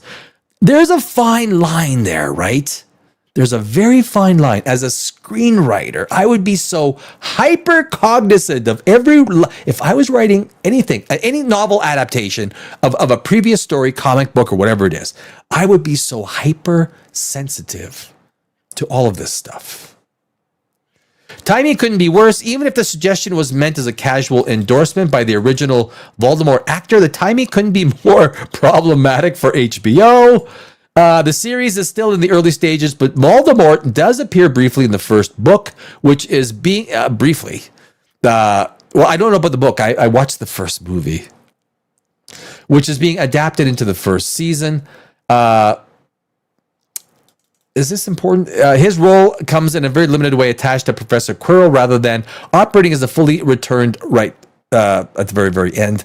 Dark Lord fans know from later stories that gives HBO some runway before the character takes center stage. It's a bad idea. Overall, it's a bad idea. If you're going to gender swap Voldemort, like the antagonist, you get what's coming. You get what's coming. You do. A warning sign for HBO, whether or not HBO ever seriously considers a gender swapped Voldemort, the reaction to the mere idea highlights a broader issue. Audiences aren't just watching this reboot, they're judging every decision in real time, and after years of mixed results from major franchise reboots, patience is wearing thin. Actually, what it's been years of gender swap, race swap, everything swap, utter changes, sexual swapping. It's not, there is more than enough proof that it doesn't work very well unless it's well thought out. A great one is Nick Fury, Samuel L. Jackson. I don't know. I've never actually heard a complaint about Samuel L. Jackson being Nick Fury. He nailed it. He fucking nailed it. And it was one of these ones that, you know what? It's kind of, I don't even remember people complaining much about it at the time. I don't think there was, it just worked, right? There are certain situations that if you're going to do it, it's going to work. I like to see it the other way, just once. Like Lugaziamo. Hey, I like to see a Caucasian player play like a Hispanic. Lugaziamo. Senor Lugaziamo. Is he okay with that? You okay with that? Motherfucker? You okay? You're going to like, yeah. I got to get a baby sound. Need to get a baby sound. But anyway.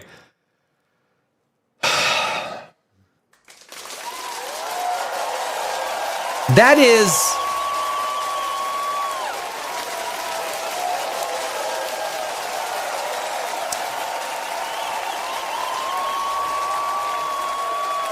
that is Harry Potter. Oh, we'll touch on this quickly. We'll just jump on this quickly. Box office, ding, ding, ding, ding. Super Mario Galaxy movie is kicking ass. It is, I think it's going to pass. Based on Friday numbers, it's at $463 million. It's easily, word is it's going to easily pass 600 million, going well on its way to $1 billion. It doesn't look like it's going to be as popular as the first one. Doesn't matter. It's going to make good money. It's going to make Universal 200 million, 250 million. Now, Project Hail Mary, it's at 442 million. This thing is hanging in there, and I don't think this surprises anybody. I know first weekend it was the first thing that I said that this thing was going to hang in there, like a Top Gun Maverick, like the first Avatar. It's probably going to hang in there to get 700 to 750 million. I think it can do $750 million, and that would be 50 to 100 million bucks for Amazon MGM. That's great for Ryan Gosling. In terms of becoming a bankable star. I mean, he's kind of like the big go-to guy right now, right? If you're gonna have, if you got a male protagonist, and you're probably trying to get Ryan Gosling, you know.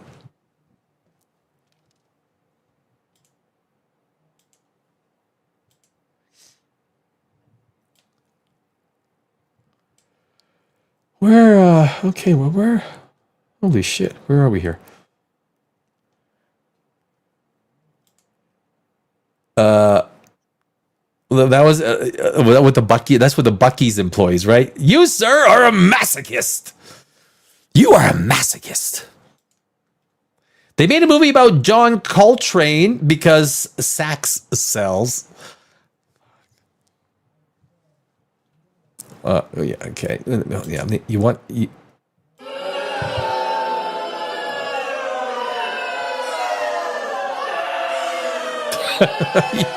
You've been booed off the stage. Lavander, you've been booed. We're all better off with a little sax in our lives. Yes, we are. Sax. With an A, right? With an A. Sax. Buy this man an evil prostitute. He is thirsting. Me? Okay. If they gender swap Voldemort, then it would be Harry Twatter.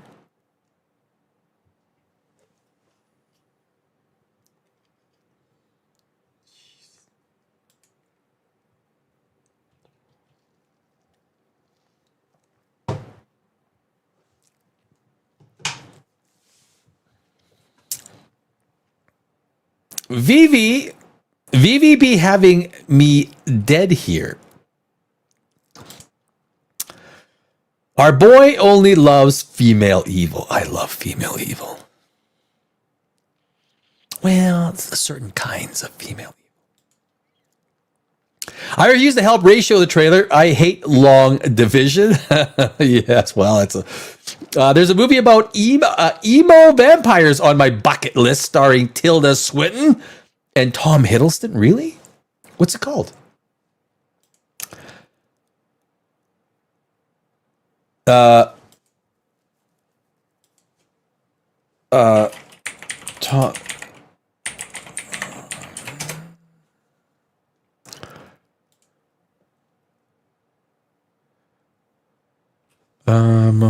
Tom Hiddleston.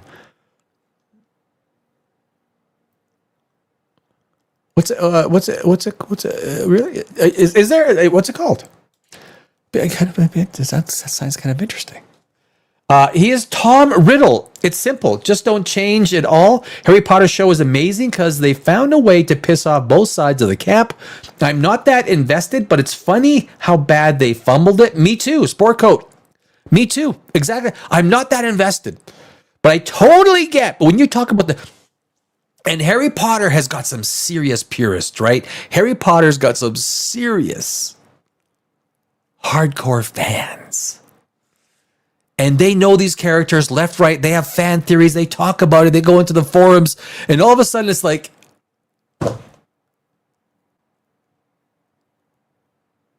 right? It's like the Looney Tunes blink, blink. You literally need to have the blink, blink. Like I could just see like millions of Harry Potter fans when they found out Snape is being changed to Black Snape. Be like, blink, blink, blink, blink. You literally need to get the blink, blink, the Looney Tunes blink, blink sound for a lot of these hardcore. I'm with you, Sport Coat. I'm not that much of that too hard invested, but I'm invested enough to go kind of like, oh, really, guys?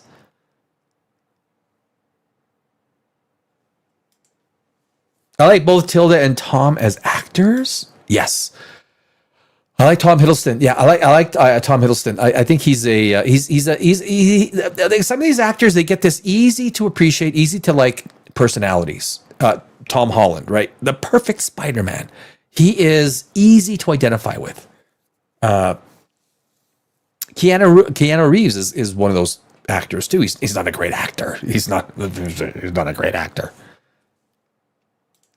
Maybe Hiddleston could play Voldemort. That would be that's kind of interesting. That's kind of interesting. Tom Hiddleston playing Voldemort? He has the chops for it. He is a good actor. He does. Me 3, it sounds like you managed to convince 2 girls to come home with you from the bar.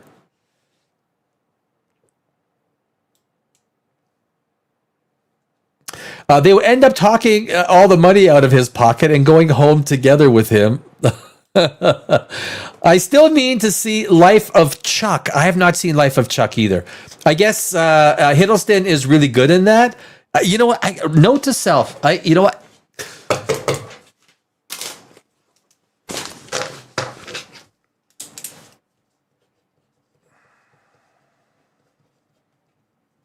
One of my best friends' names is Chuck.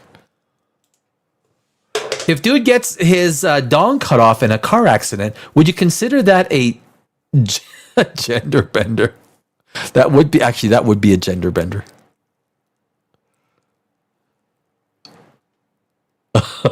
Jesus, I like that one. You know what? I'm giving you one of those, Evander. On that one, you're getting one of those. You're getting one of those. That's pretty good. First, I heard of Life of Chuck, but I'm bored enough to look it up. Oh, you haven't heard of Life of Chuck? Rocky is iconic. I watched it twice. The first Rocky, if you're talking about the first Rocky, that is a well-deserved Oscar-winning movie. That is from a screenwriting perspective, from an acting perspective. The whole kit and caboodle of that movie was solid. The vampire movie is called Only Lovers Left Alive.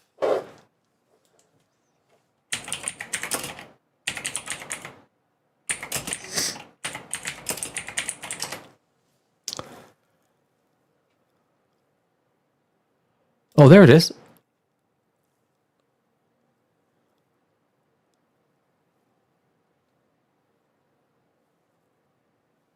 Wow. Why? I wonder why.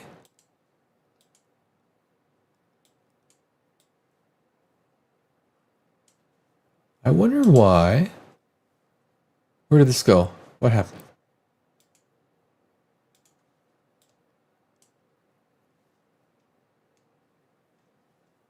Oh, there we go. Yeah. We're good. Oops.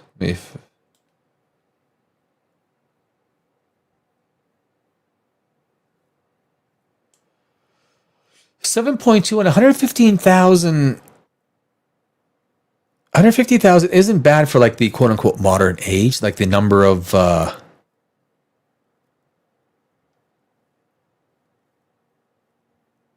wow, I never I think I only briefly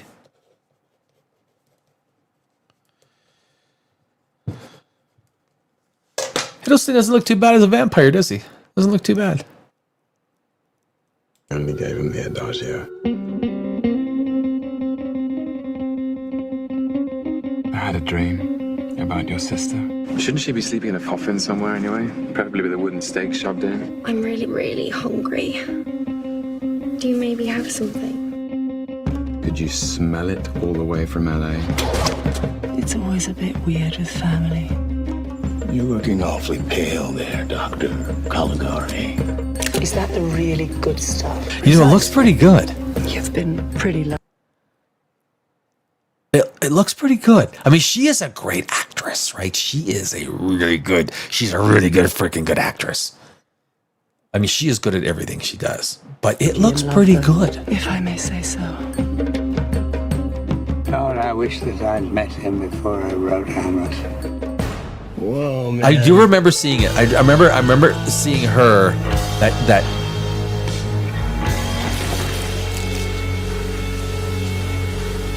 That certainly was visual. Well, there we go. Only Lovers Left Alive. There you go, guys. That is a. Where are we here? Let me get situated here. That is Vivander 807. I think Pamela fell asleep. Did Pamela fall asleep, or probably had a glass of apple crown in her hand? And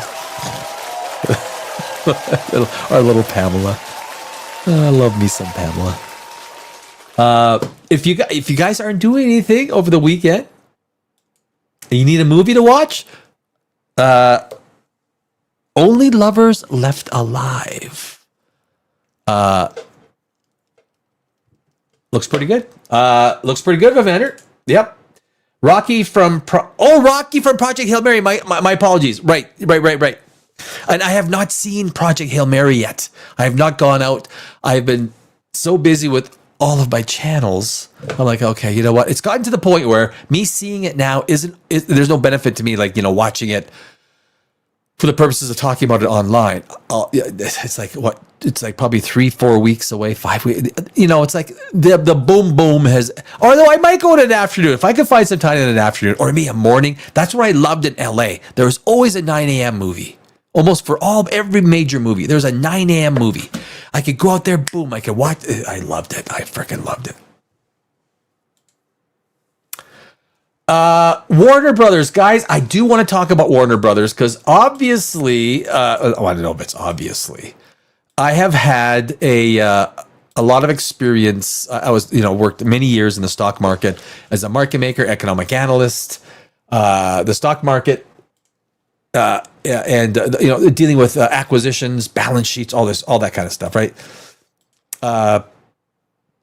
This is, well, let me touch on this quickly. This is kind of a Paramount. This is a Paramount.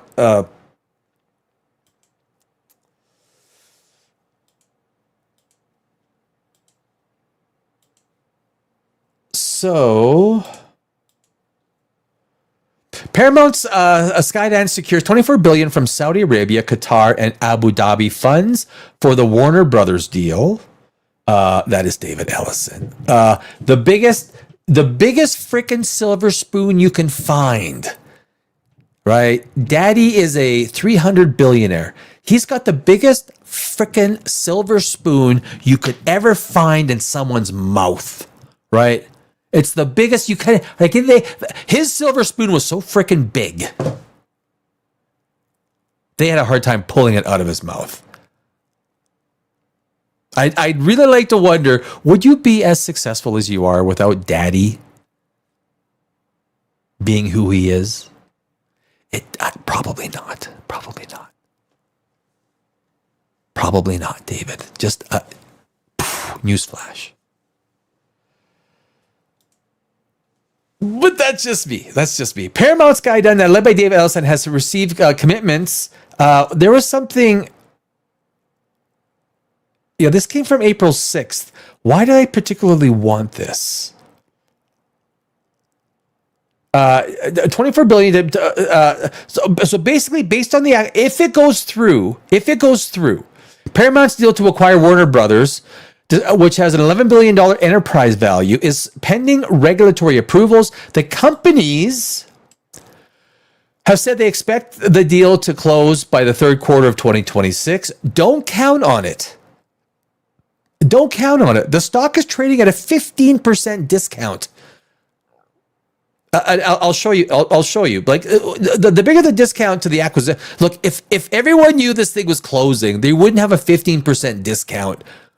There's downside. There's major, and also the options are pointing to a lower stock price as well. So don't think this thing is closed by any stretch of the imagination. The companies have said they expect the deal to close by the end of the third quarter of 2026. Last month, the acting head of the DOJ's antitrust division, listen to this. This is important. Omid Asefi said the Paramount WBD deal will absolutely not be, it will not be on a fast track for approval due to political reasons in the context of Ellison's family's friendly ties to Trump. It will be scrutinized. It will be highly scrutinized. Now, also Hollywood. Do you think Hollywood wants two major studios to get together so there's fewer studios? No, they don't. No. There is a lot of opposition. Internally, behind the scenes, there's a lot of opposition to this. The theaters, everybody, most people do not want this to happen. The EU can kibosh this whole thing by saying, nope, we're not going to let it go. California could also kibosh this thing. WBD has set April 23rd. Now there's bigger problems. There's bigger problems than this. And let me, I want to do the golden parachute one. ISS is a proxy voting company. They basically hold the proxy for a lot of votes that will vote in a certain way. They urge Warner Brothers investors to reject golden parachutes. Now, most people don't know about this. Listen up to this bullshit. How much do you think Zaslav is going to make? He's already made hundreds of millions of dollars being the CEO of Warner Brothers. But they got in there and they did this special deal, special allotment of shares that if it's sold, while things were being negotiated, oh, by the way, if it's sold, I get $500 million. And I have been vocal about this the whole time. Proxy advisor firm, Institutional Shareholder Services, is recommending Warner Brothers Discovery investors support its 77 but reject the golden parachute proposal that would allow executives to collect $1.35 billion following completion of the deal. Fortune's Amanda Garut reports, citing the report. This is literally, they are negotiating for the purchase, and they quickly develop this insider stuff for share allocation so that if it's sold, there's $1.35 billion that's going to be allotted to David Zaslav, the board, and other top brass. Well, isn't that really fucking interesting, right? ISS said support for the extraordinary golden parachute proposal, which valued at $886 million in the payment for Warner Brothers. CEO David Zaslav at $466.2 million for the other executives wasn't warranted. Of course it's not fucking warranted. They've got shares. They've got restricted shares. They have options that they've received over the years that are going to vest much higher. Much higher. So this is like just topping themselves up. It's almost criminal. It's almost criminal, guys. The firm has, with an excise tax gross up, estimated of $335 million for Zaslav and hundreds of millions he stands to collect just from the deal going through. Zaslav, why the fuck does he deserve to make $1 billion for being the CEO for a few years? It's fucking bullshit. This is the Wall Street bullshit. Welcome to the Wall Street bullshit.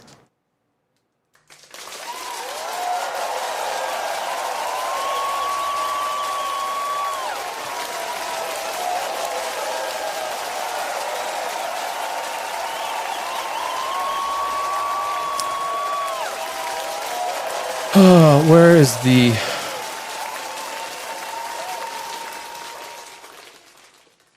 I did that. Okay, you know what? Let me put up a chart of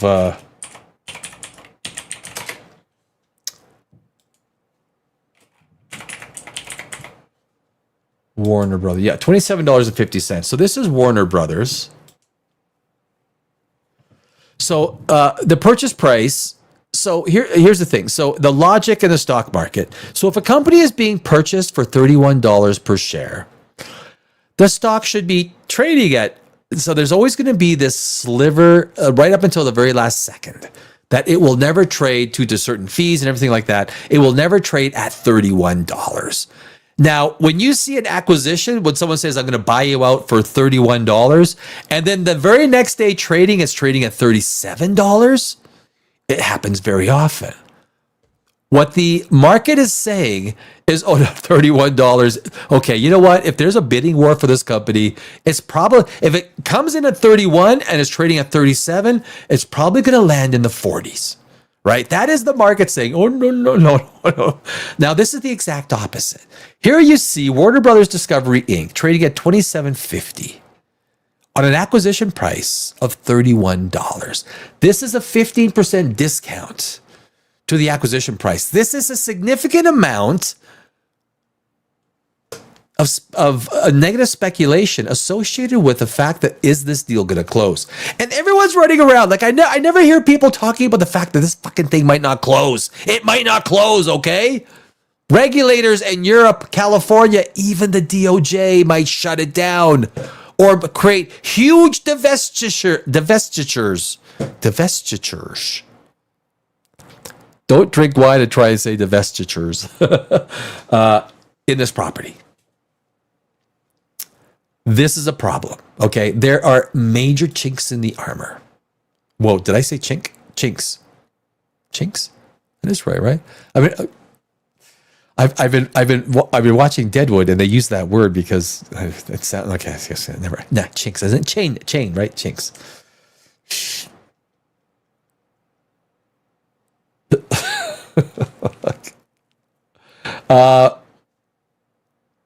So who is this guy? Why did I have this up here? Well, yes, there is litigation. There is litigation with Shakedown. Paramount Skydance stock slips as Jeff Shell departs. Paramount Skydance loses Jeff Shell as a lawsuit gets more complex. The $550 million golden parachute. So there's a lawsuit now against the $550 million golden parachute heading David Zaslav's way. Does not sit well with investors either. So now it's a lawsuit. There's a lot of stuff underneath the covers, guys, of this entire Warner Brothers Paramount stuff that's going on. And I've been trying to say this. Everyone's like, here's the problem with, and I watch these other shows, right? I watch the other, critic shows and movie shows and the guys that think they know what they're fucking talking about. They don't. They don't know what they're talking about when it comes to financial things. It doesn't matter if it's freaking cash or not. It makes no difference if someone is for the average investor. Because if someone is selling something at $31 and is trading at $31, you just sell your stock at $31. You're utterly liquid every second of the day. That cash offering only matters to institutional investors. For the average person that says they're buying it for $31, it's trading at $30.68. I'll sell it right now. Boom, done. It doesn't matter if it's cash or not to the average investor. It don't matter. Means shit. Because you can always sell it in the market. It's called liquidity. But look, most Hollywood, most people that think they're Hollywood critics, I guess, know shit about anything financial. I mean, I listen to them talk and I'm like, holy shit. Just shut up. Just shut up. Right?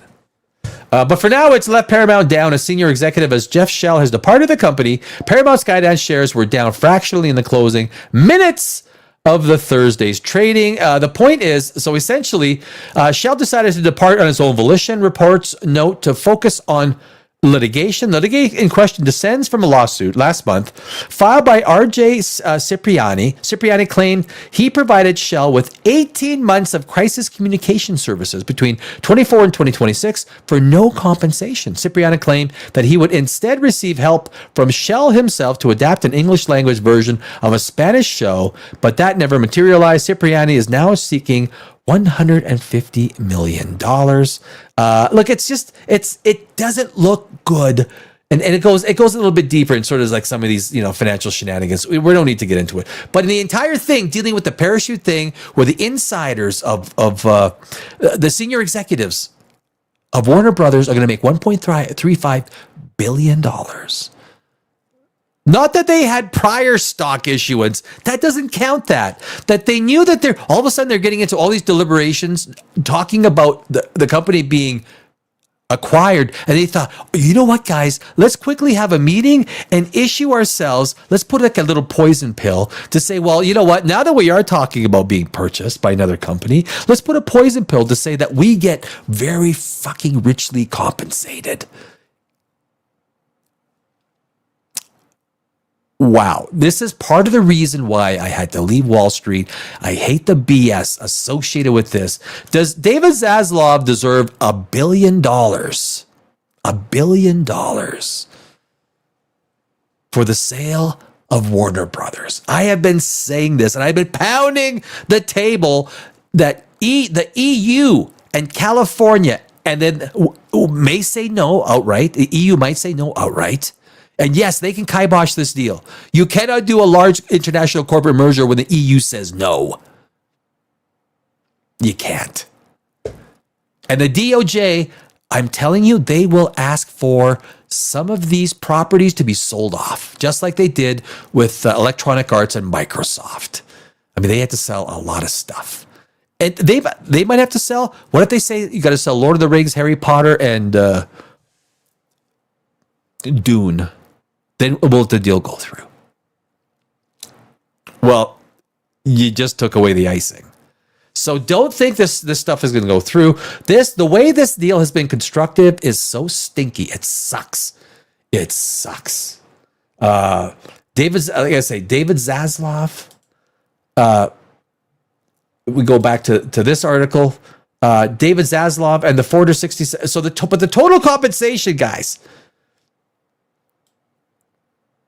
So ISS, again, they're a proxy voting firm for an institutional shareholder service, is recommending Warner Brothers Discovery investors support the acquisition of Paramount, but reject the golden parachute proposal that would allow executives of Warner Brothers to collect, not based on the shares they have or in anything else, based on new issuance of shares.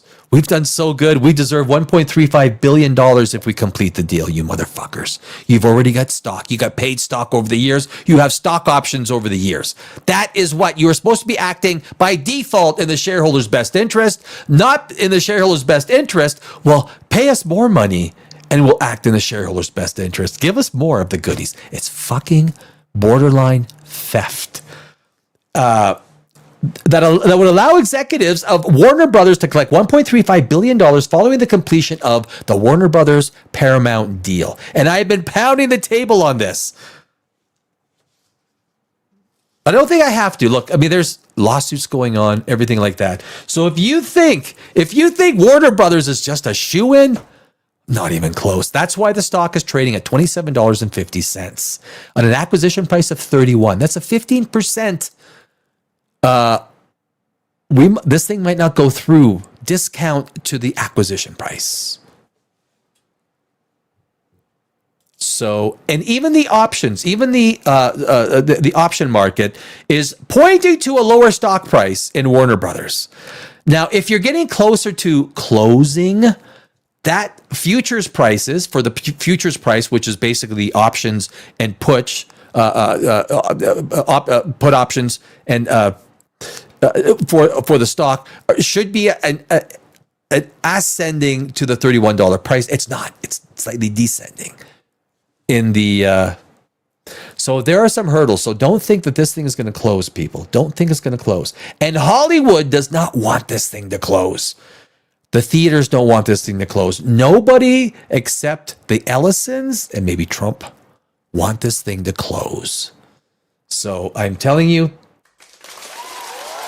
this is the financial markets that most of these people in the critics game that, fucking, I'm not here to cut other people down, but they know shit about the financial markets. Nothing. They're as dumb as the day is long when it comes to it. And they shouldn't. That's fine. That's the reality of the acquisition. So don't think it's going to go through. I get more upset the fact that the executives of Warner Brothers think that they are just going to pilfer $1.35 billion from shareholders. To me, where's the SEC? That's where the SEC should step in.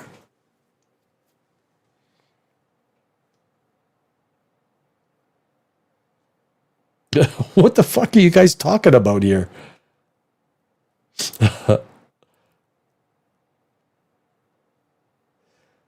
Where are we here? Is this one? They would end up talking about the money out of his pocket and going home together without him. I still mean to see Chuck. Oh yeah, Chuck. Okay, Life of Chuck. If a dude gets his dong cut off in a car accident, would you consider that a gender bender? Oh yeah, well, that's where we ended off, right? That's where. Yeah, I got cheers on that. Yes, that would be a gender bender. First, I heard of Life of Chuck, but I'm bored enough to look it up. Oh yeah, we've been this way. I got too far. These retards throw money around like little kids throwing snowballs at each other. I hope they all fail. Respect the hustle. Respect the hustle. I would, but the hustler is weak and foolish. A real gangsta would take thy shit. So if you're descending in your golden parachute and you pass through a rain cloud, would you consider that a golden shower? Yes.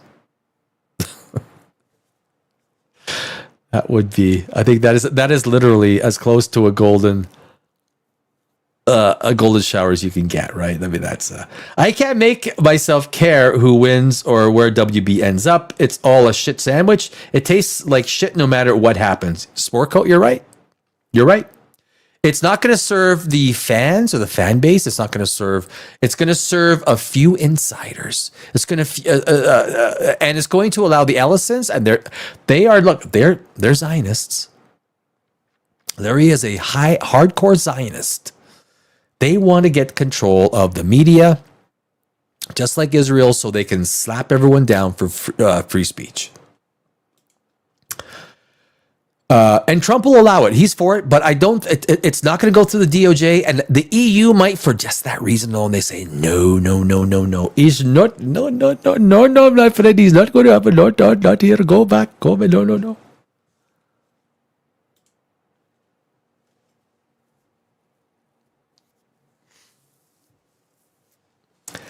It's like the tagline for Alien versus Predator: whoever wins, we lose. Not bad. I like it. Be careful when you are pounding the table. The chairs might get jealous. I like that one too. Fuck, I like that one.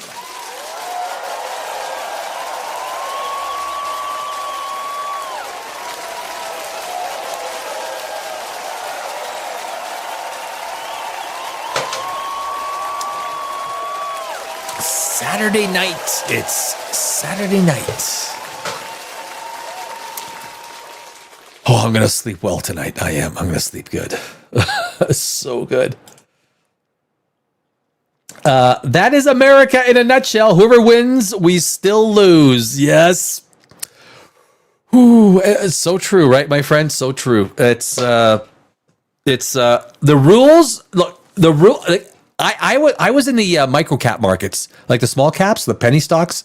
Not big. I was doing some stuff. I helped some companies go public, and the SEC. Holy cow! They would come onto your ass, and just in one stock, right? Let's say AIG back in 2008. In one stock, enough money was lost just in one stock, like AIG, that would cover the entire history of penny stocks times 50 in terms of the shysters and theft and rich people making off with investor money.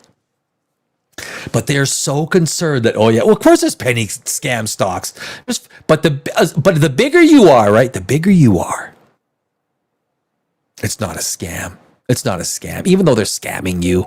It's like Microsoft taking $9.99 out of your account for Microsoft 365, and then they up it to $12.95 and then $14.95, and they just keep upping it and taking more and more money, right? Or all these companies that just keep taking money out. Even after you cancel it, you cancel this shit, and they keep taking money out. But that's okay. It's not criminal. That's not criminal. It gets so sick and tired of it. So sick and frickin' tired of it. And I'm sure 99% of everyone does. And these are just small examples, right? The same stuff that we're talking about.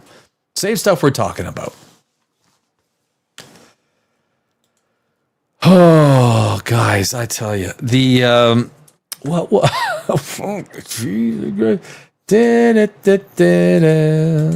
the Warner Brothers. Yeah, we got Warner Brothers. It's interesting. There really isn't a whole lot of. I mean, I basically covered anything that was any. There's some Hunger Games. Here's the Hollywood Reporter news. James Cameron leads CinemaCon 2026 Big Screen Achievement Award honorees. Just more shows so that everyone can just pat each other on the back. Look at how good we are, guys. Oh my God, look how good we are. Guys, can we all sit in a room and tell each other how fucking amazing we are? We're just amazing. We are so good. We're just amazing. That's what I've always thought about these fucking award shows. Millionaires just sitting around telling each other how amazing we are. Ice Cube, Kevin Hart in talks to return for Ride Along 3. Ride Along 3. Hunger Games Sunrise. Hunger Games, Sunrise on the Reaping reveals first footage. Maybe check that out on Tuesday. Noah Kahan wasn't sure he wanted anyone to see his new Netflix doc. Inside Pixar's scrap movie Beef Fry and the devastating aftermath. Anytime a movie's canceled, there's aftermath, right? CinemaCon preview: Nolan Cruz and Warner's sale loom. Now these are insiders. This is actually an interesting.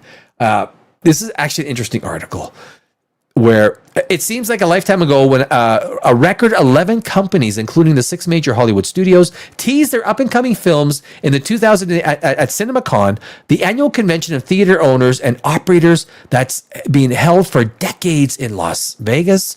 The mood was one of general optimism. Annual domestic box office going into 2019, like it just kept going, right? It was freaking awesome until the government scam of COVID. Am I allowed to say that now? Can I say that? Did I just the whole thing, right? The whole thing. Look, don't tell me that shit about the COVID bullshit.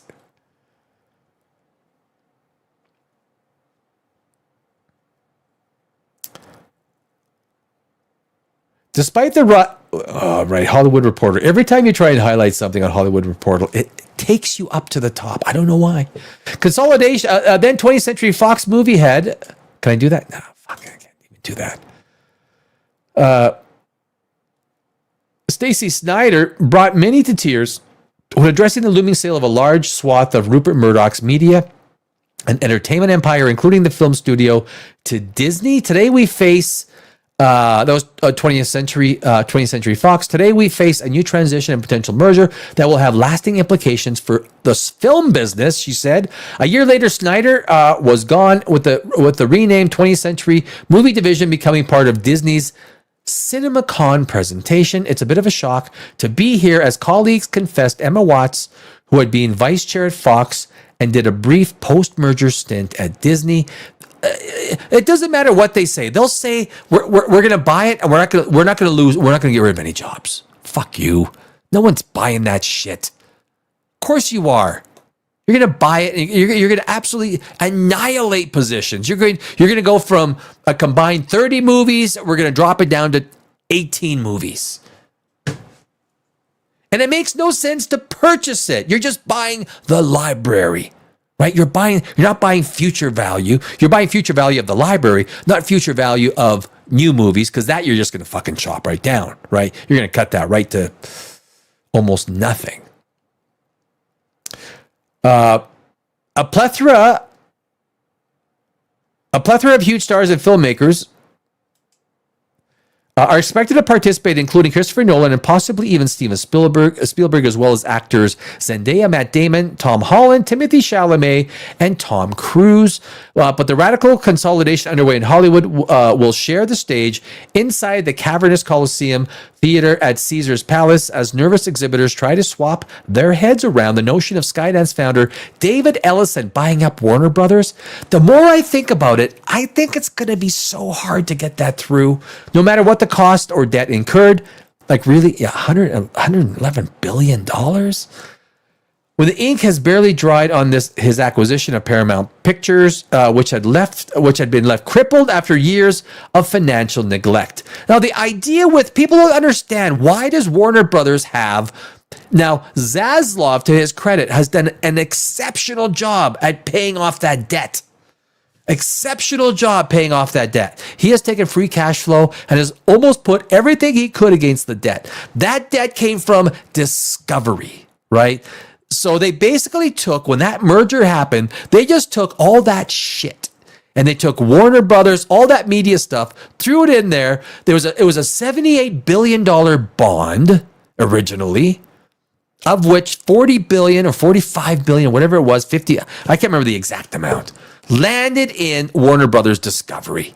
So here's a brand new, fresh company starting off with these mofos from the corporate side of, who was it? The AT&T, I think it was AT&T. Who sold off? Was it AT&T? I think it was. I'll have to go back and double check it. Not important. But that's where the debt came from. Now, Disney debt came from purchasing the whole media empire of Fox, Century 21, and all the Century, all that, right? It was massive. Massive. One of the worst considered acquisition, at least at the price that Bob Iger bought it at. Holy jeez. Bullish and terrified, it's unclear how the elephant in the room is going to play out, whether increased pressure from the tech companies or the merging of two iconic studios, with little clarity on what joined Warner Brothers Paramount will ultimately look like in the film ecosystem. A year from now, says one top studio executive. All of this will cast a bit of shadow on what's supposed to be a celebratory week. We need the competition. That competition with Universal, Warner Brothers, Paramount, Disney, Apple, Amazon, all these studios. We need that competition. And this is where I think the EU might say no. No. There's so many powerful insiders, movie theaters that are saying no, no, no. Don't think that this Warner Brothers deal is going to go through. I've maintained there is a very good chance it may not. And if it doesn't, it's good for the fan. Look, Warner Brothers is doing just fine. I mean, I could go through the financials and show you how David Zaslav has been paying off. I think he's down to 33 billion in debt. I mean, this thing is scheduled to be paid off in 11 years or something like that, or even less than that. Warner Brothers makes so much freaking money, free cash flow on its library. So much free cash flow. And they put it towards the debt. Once they eliminate that debt, look, Warner Brothers has a much better chance of eliminating that debt than Paramount does. The only reason Paramount has it's because of the fucking Ellisons, right? It's only because of the Ellisons. But Warner Brothers Discovery, and the plan that Zaslav had was to break off Discovery, the whole legacy media, to break it off. That was a great idea. But why does Zaslav want to do the deal? Because he's going to make $1 billion on the whole thing. David Zaslav will, on all of the money he's made, he will make $1 billion. $1 billion fucking dollars off of the acquisition, including other payments that he's been made, right? Of course he wants to do it. Of course he does. It's a bullshit. It's the Paramount Warner deal is a bullshit deal, guys. It's a bullshit deal.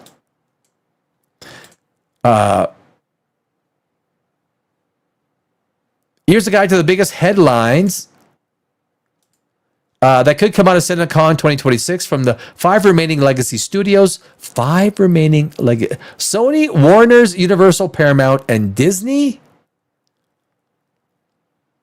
Amazon MGM, which is celebrating its first major box office hit, Project Hail Mary, also is presenting as is the indie outfit Neon. Amazon MGM could leave exhibitor all out elated if it dates the next Bond pick, although Daniel Craig's replacement as 007 is likely to be revealed just yet. Then again, it is Vegas. Could you imagine? Wait till we see who the Bond pick is, okay? If they want to destroy another franchise, we will be watching. Who are they going to pick for the next James Bond? Oh God, if they make it a woman, oh my God, guys. If they make it Lupita as James Bond, right? Guys, can I get a hell yeah for Lupita as James Bond?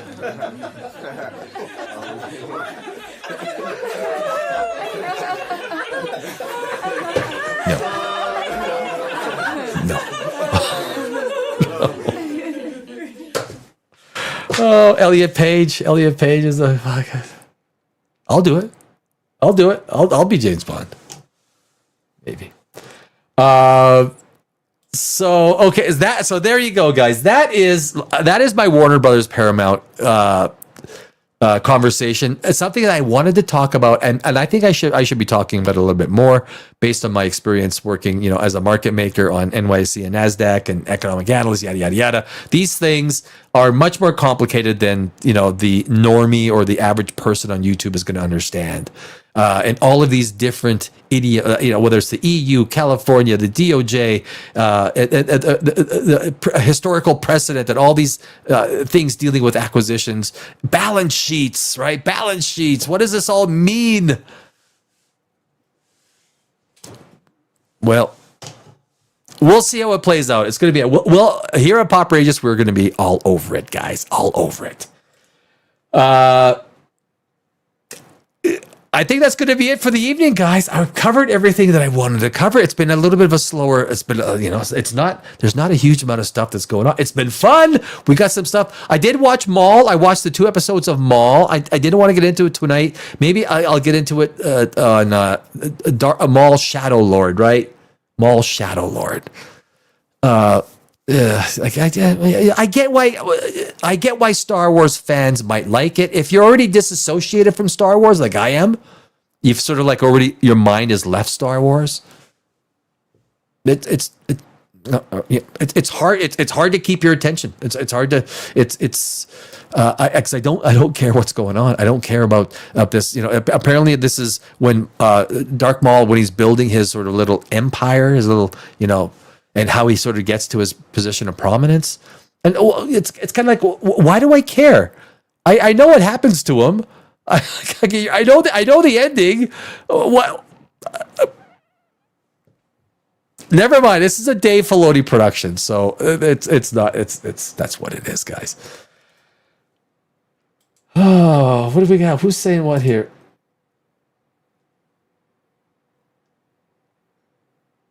Oh, Ben Feister. Ben Feister, you're coming in. Oh, we got some conversation. What's Ben Feister talking about here? Ben, you got to see a movie? What were you doing? What the hell are you doing?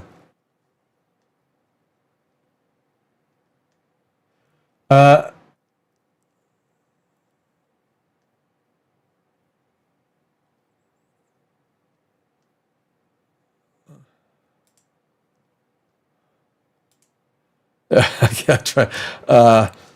What up, awesome people? What up, Danny? Hope all's well. Ben Feister. Hello, my friend. They are devoid of original thought, says Sportcoat. It is corporate slop. Corporate slop forever. My poor kids, I fret for what they will never have. That's true. Hello, friend. He is out of topics and spitballing. Sup, sport coat.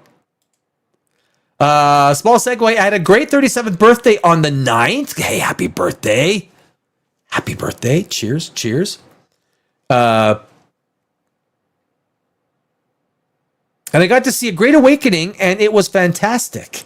You're also going to watch Passion of the Christ, I think, on last Sunday, weren't you? I mean, this is what I say as a screenwriter. You'll love A Great Awakening. Very well done. I got it right. I don't think I wrote that one down. You mentioned that on Saturday, last Saturday, right? I think you mentioned that movie last Saturday, right? Thanks for the tip-off. I will check it out. Happy birthday, brother. A $78 billion bond. That's some expensive S&M. Oh, yes, it is. I know, right?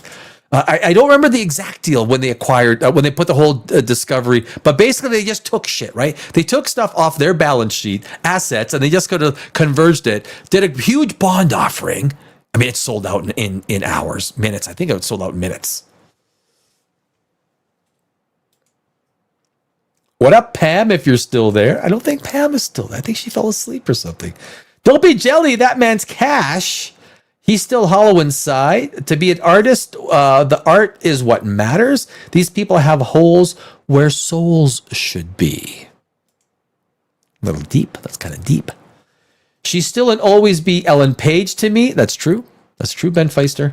I seriously take her seriously as a man. Same with Bruce Jenner. I met Bruce Jenner a number of times. I met Bruce Jenner. I actually have never met Caitlyn Jenner, but I have met Bruce Jenner. Yeah, it's Ellen Page for me too, but I guess that's her call. We don't matter in her world, so it's not my place. You know, she could. She's not doing anything. If she wants to go ahead and do it, right? Go ahead. Go ahead. I mean, if that's where your mindset is, that's what you got to do. Then that's what you got to do, I guess. But it almost seems like maybe before you do it, you got to go through like 6 months of deep conversation with like a seriously qualified therapist. Because once you do it, it's done. It's done. There's no going back. What do you get when you have a pound of poop in each hand? A balance sheet.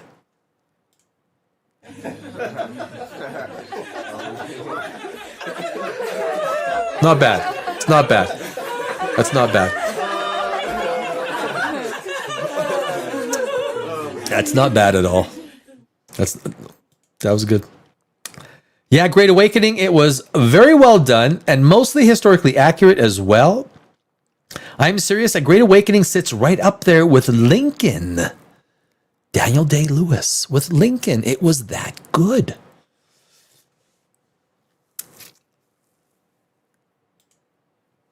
Vivi loves the one-liners. We've lost Pam. We've lost Pamela. She popped on, had a couple of crowns. She fell asleep. She's probably passed out on the kitchen counter. Like, Pamela, wake up! Pamela, calling Pamela.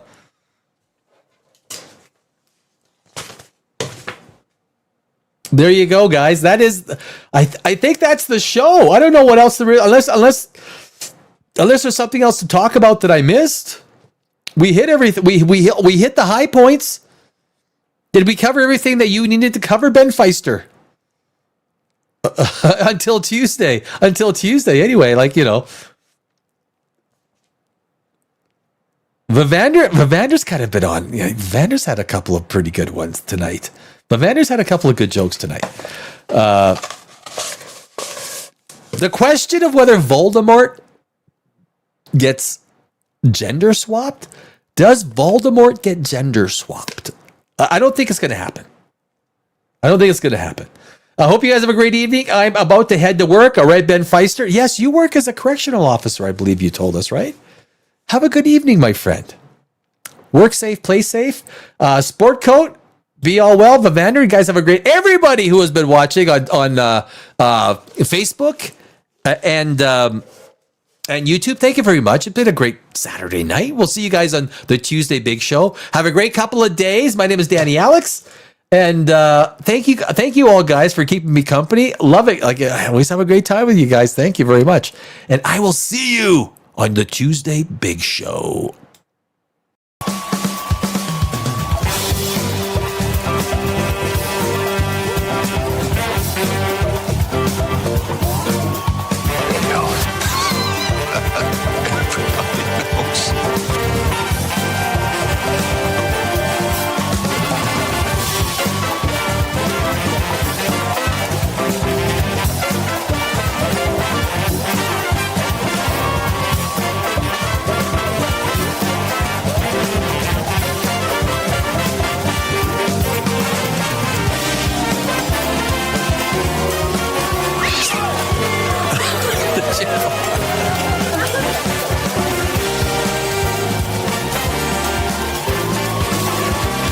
Sorry, you're still there.